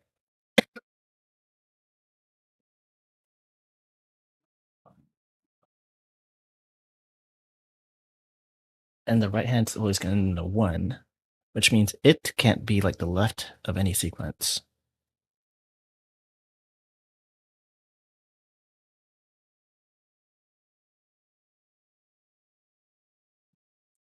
Okay, so even though these are both elements, like if you swap the order of these 2 elements, then you wouldn't have the same property.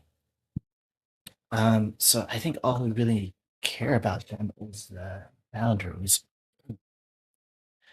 So I think to look for a split, maybe we just look for 2s, and then everything to the right of the 2 we develop for 3 iterations, and we see if any of those iterations have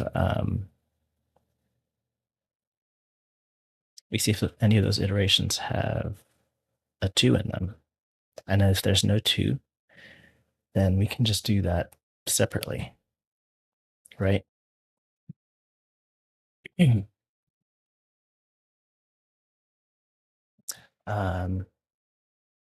I think we can try that approach.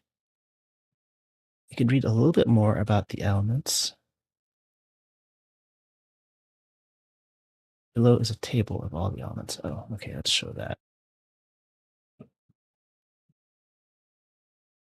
2, 2 decays into H.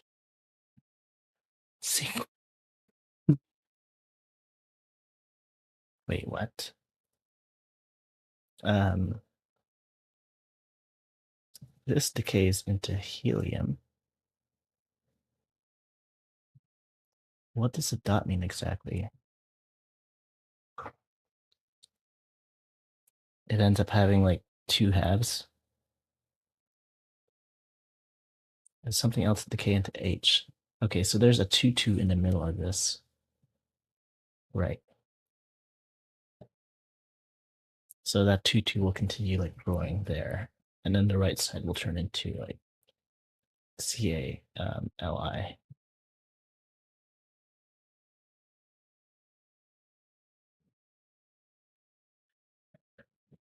Hmm.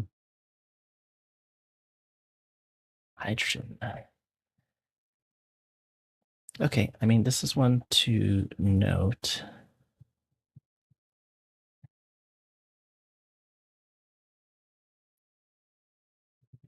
Um, but still, I don't think it's enough just to find those strings in there.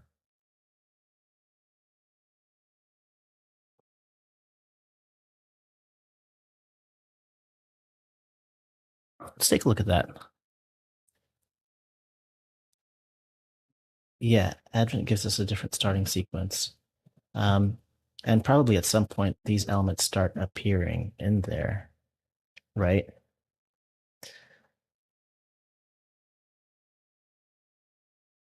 I don't know exactly what's meant by decay. Like, is it just on the next step, it becomes um, HO and silicon?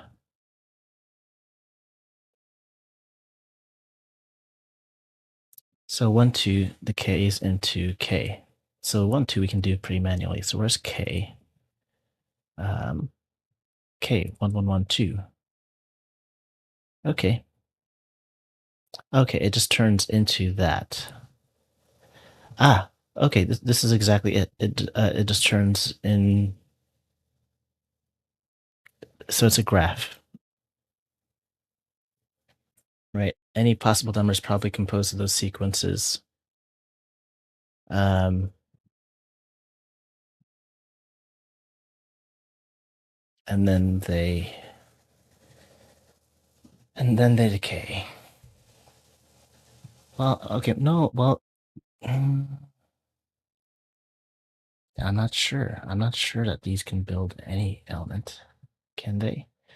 Asserts that every sequence eventually splits into a sequence of atomic elements, which are finite subsequences. Okay, so it will mutate several times, and at some point, it becomes it starts turning into just elements, right? And at that point, it's more predictable. Um, let's see. I don't understand. Let's say we had helium followed by hydrogen, then we'd have 3, 2 at some point, and that would mess with this decay into lithium.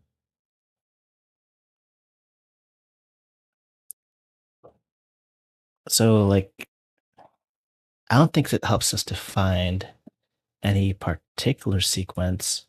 What we have to find is a group of sequences. So only certain sequences can have the dot between them, or certain elements. So there can be a dot if you have HF followed by PA.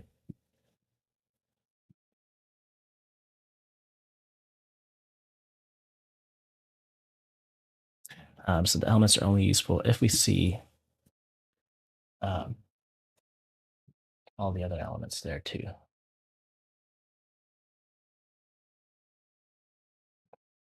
And let's go back here. Oh, we're down to 44 now. So we could search for like one of these strings. Uh,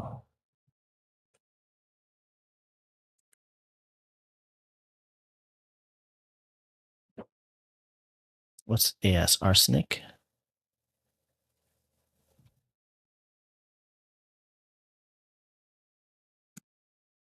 Okay. I mean, that's definitely been appearing.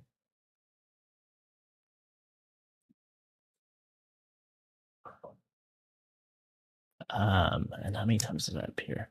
Oh, it could also be this. This is probably what it is, actually, because it wasn't.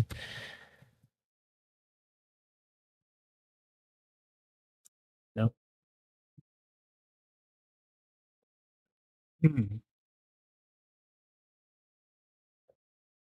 The puzzle input is literal poison. It's true.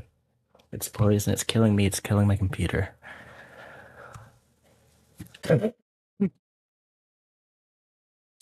Okay. Now I'm gonna search for like RH dot. Like what can be to its right? Um, nothing. Wait. AS dot.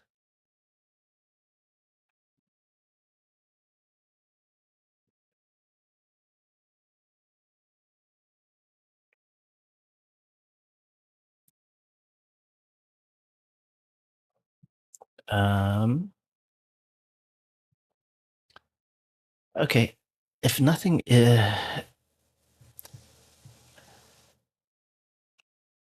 no front end um cycles more than 3 times, I don't have a proof for this, but based on everything we've seen, I think once it's in a cycle, then it's going to be between like threes and ones or something, or it's going to be no more than three cycles. So if that holds true, we can just search for a boundary, search for a two, search for the thing to the right of it, and see if that holds. So this step here, um, we can split it at a two. So if look is empty, then zero, sure. Otherwise, we take a look.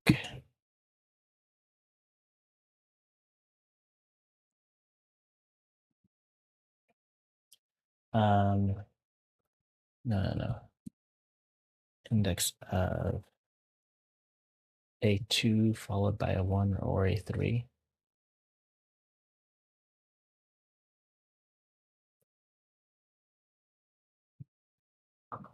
I guess we could take an index of slice.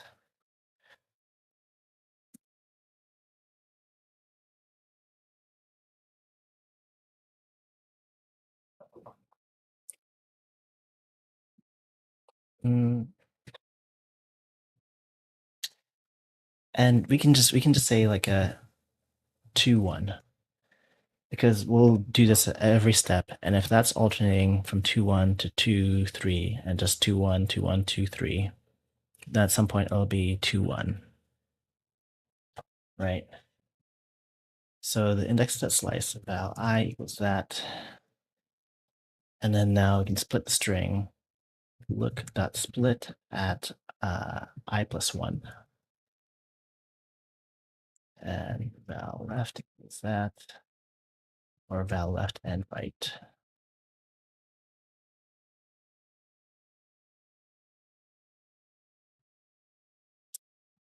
So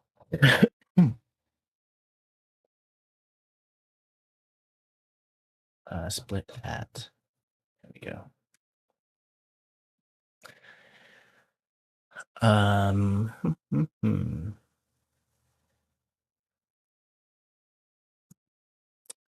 and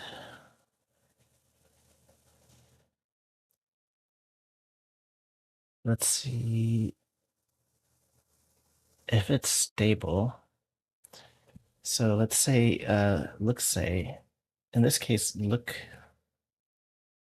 say can be memoized. We want this to be memoized here. Um, this thing here doesn't matter anymore.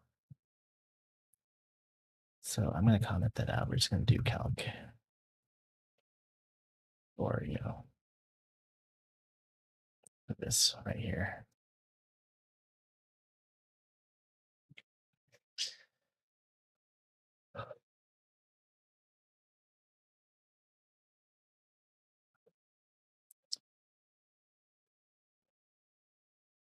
Mhm.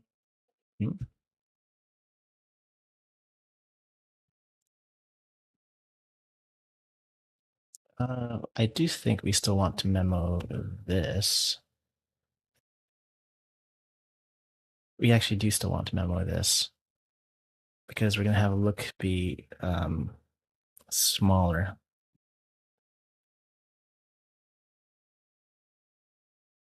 Right. We're going to split this into two steps. Look down the left side n number of times. Look down the right side n number of times.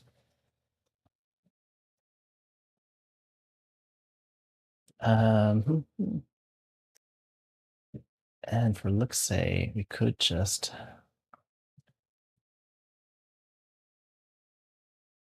let's just memorize them both. So now look say it's gonna be a string to string. Okay. Val memo equals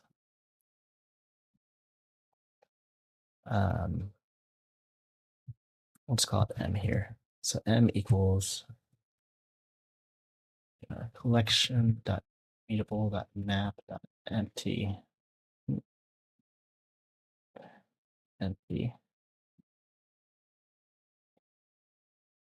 from string to string.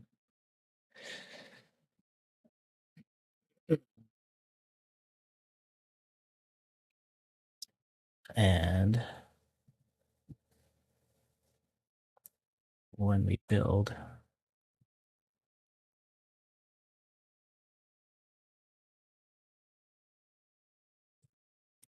when we're building, we're first going to check in here. So m.get or else update. So we have an argument look.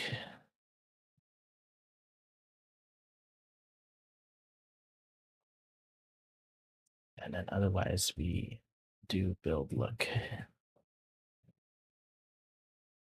Okay, so that's memoized.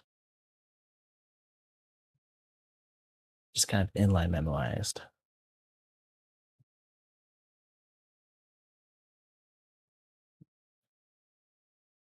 And the broader memo for this. So left and right. I think as a test,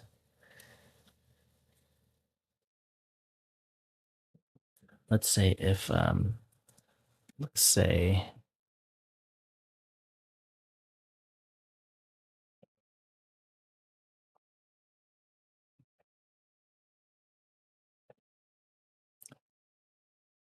I don't like that we are recursing past here 3 times.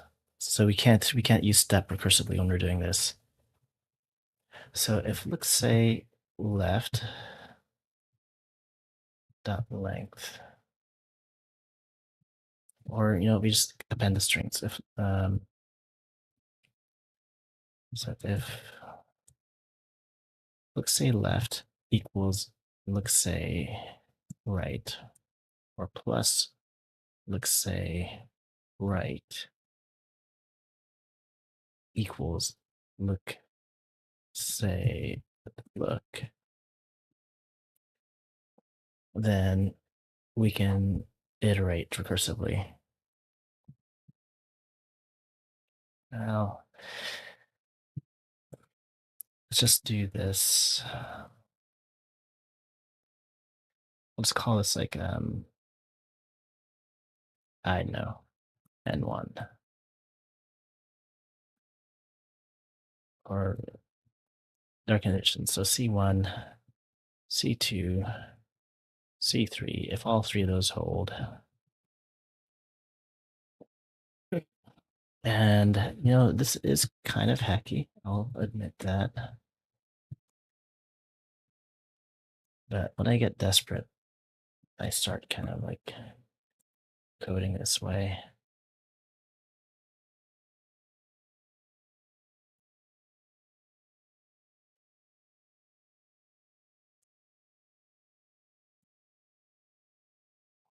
Um, and one more level, I suppose.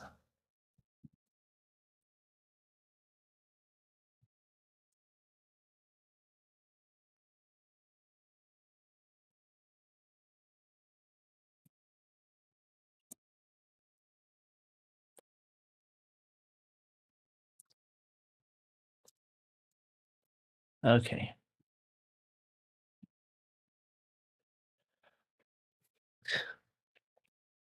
So if all those hold, going 3 levels down, and my hope is that we start finding these things well before um, well before it gets big enough that this actually has any performance impact. Which is which is to say, maybe we should check if these are already like in a memo or something.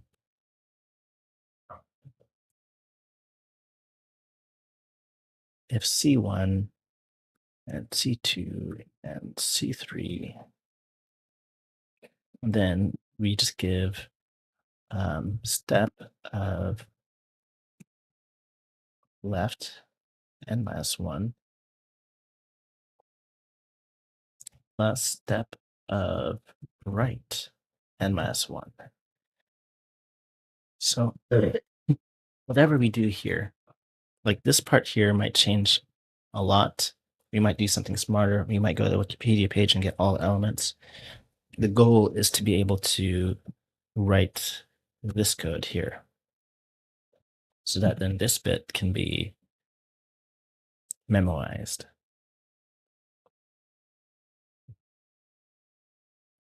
Yeah. Otherwise, we just do step of, let's say, of the whole thing.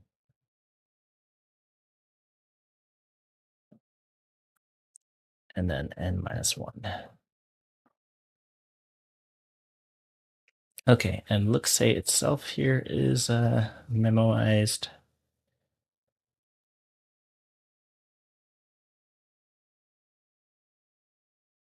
Do we need to memorize step 2?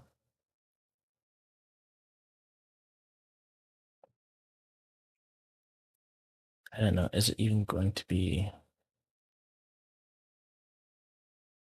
correct?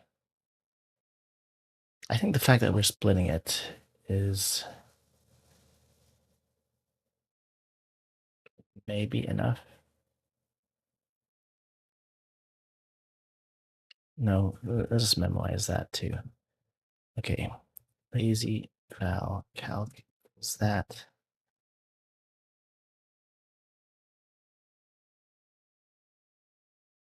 Okay, let's try that.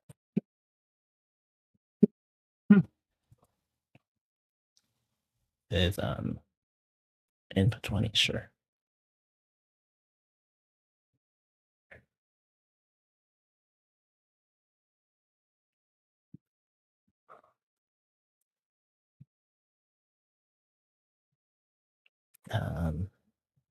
Like not found. We need to indent everything here.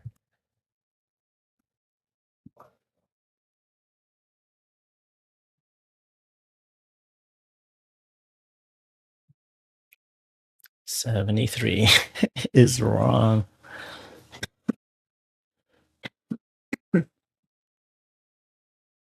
I mean, if it was always just this step here, let's say false, and then it will always be this, and then that should be correct, right?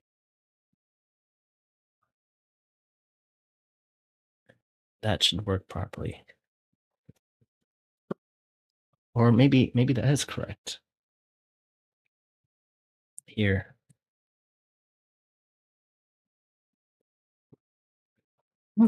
Excuse me. Okay, so we can try it with this. Or rather, we have it in here. So 20.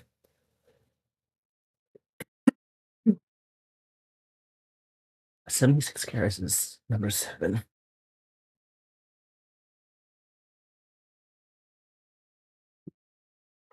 All right. I can feel my brain fading. Um, I'm sure there's something in here. I'm sure it's just a tiny bug and that we were close. But I think I need to sleep on it and wake up in the middle of the night or something like that. But it's a fun problem. I think it'll be satisfying to get it, and it is satisfying to think about. This puzzle is poison. You're right. Uh, oh my god, I can't stop coughing right now, so I think I might have to call it.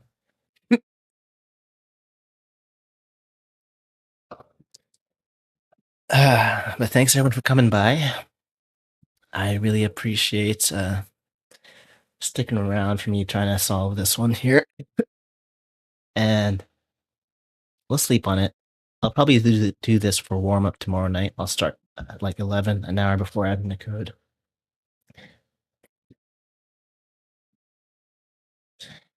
And I'll be well rested. We'll finish it off. So let's look for someone to rate.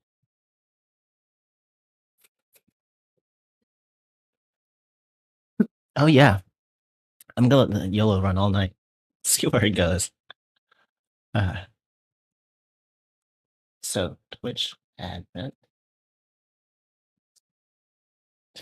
and let's see who's still online. Jeez, it's 3:30 in the morning. What am I doing?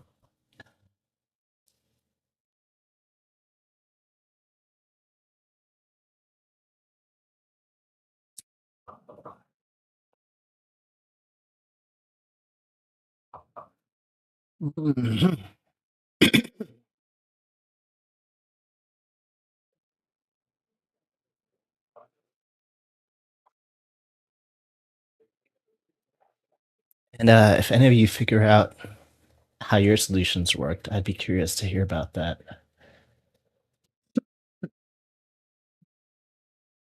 Um, hey, why don't we raid Bad Cop?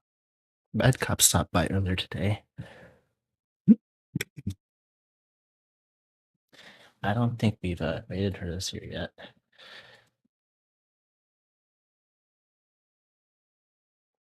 You did not use memoization. Okay, hey, that's something we may sleep on. It's probably possible with memoization. I know, I'm starting to doubt it. Well, I mean, it sounds like it though, right? Because there's some sort of recurrence relation. But worst case scenario, I copy all those elements from Wikipedia. I build a graph, and I just use that. I just like to be able to find them myself, but I maybe it's hard enough we can let John Conway do part of our work. So we're gonna raid Bad Cop. Actually, let's see. I want to see who else is on that isn't using the tag, just in case.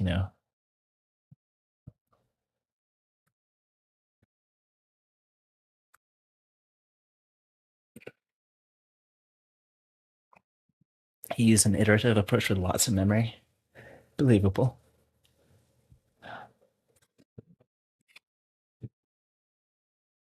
I mean, I suppose I could like micro optimize my code and then just have it run for 3 hours instead of 24 hours or whatever it's going to be.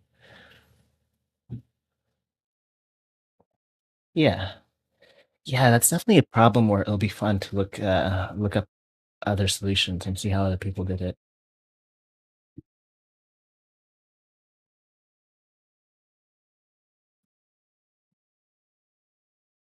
There are some other people on, but we haven't rated Bad Cop yet, so let's do that.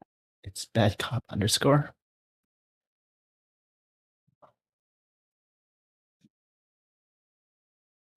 Apparently 9 million. 9 million U8. It also completes in a couple seconds with a pretty naive approach, so don't know if it's a recursion thing. Oh, okay. Okay, that's good. That's good to know. So maybe I was just down too far down a wrong rabbit hole. But usually what happens with these things in the morning, I have other ideas, or, in the middle of the night. And sometimes you just come back to a problem and you're like, why did I spend so long on this? It's easy now, right? This is part of like the 3 a.m. syndrome. Hmm. So we call it a night, and I'm sure we'll probably be able to knock this out during the warm up tomorrow. Alrighty. Well, thanks for coming by. Thanks for sticking through me with this, and hopefully you get to see me finish it tomorrow. Have a good one.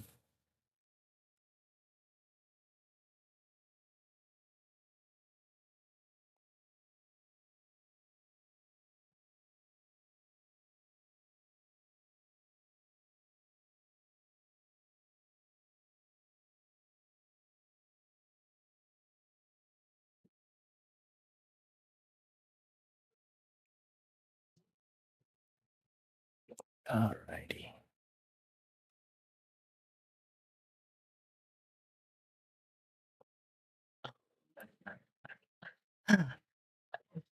Bad cops in the middle of raiding someone.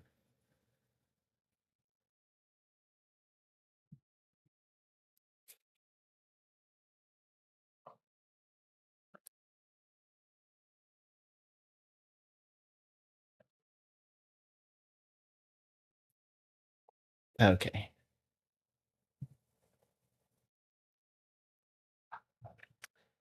Oh, this is killing my computer. I gotta stop that.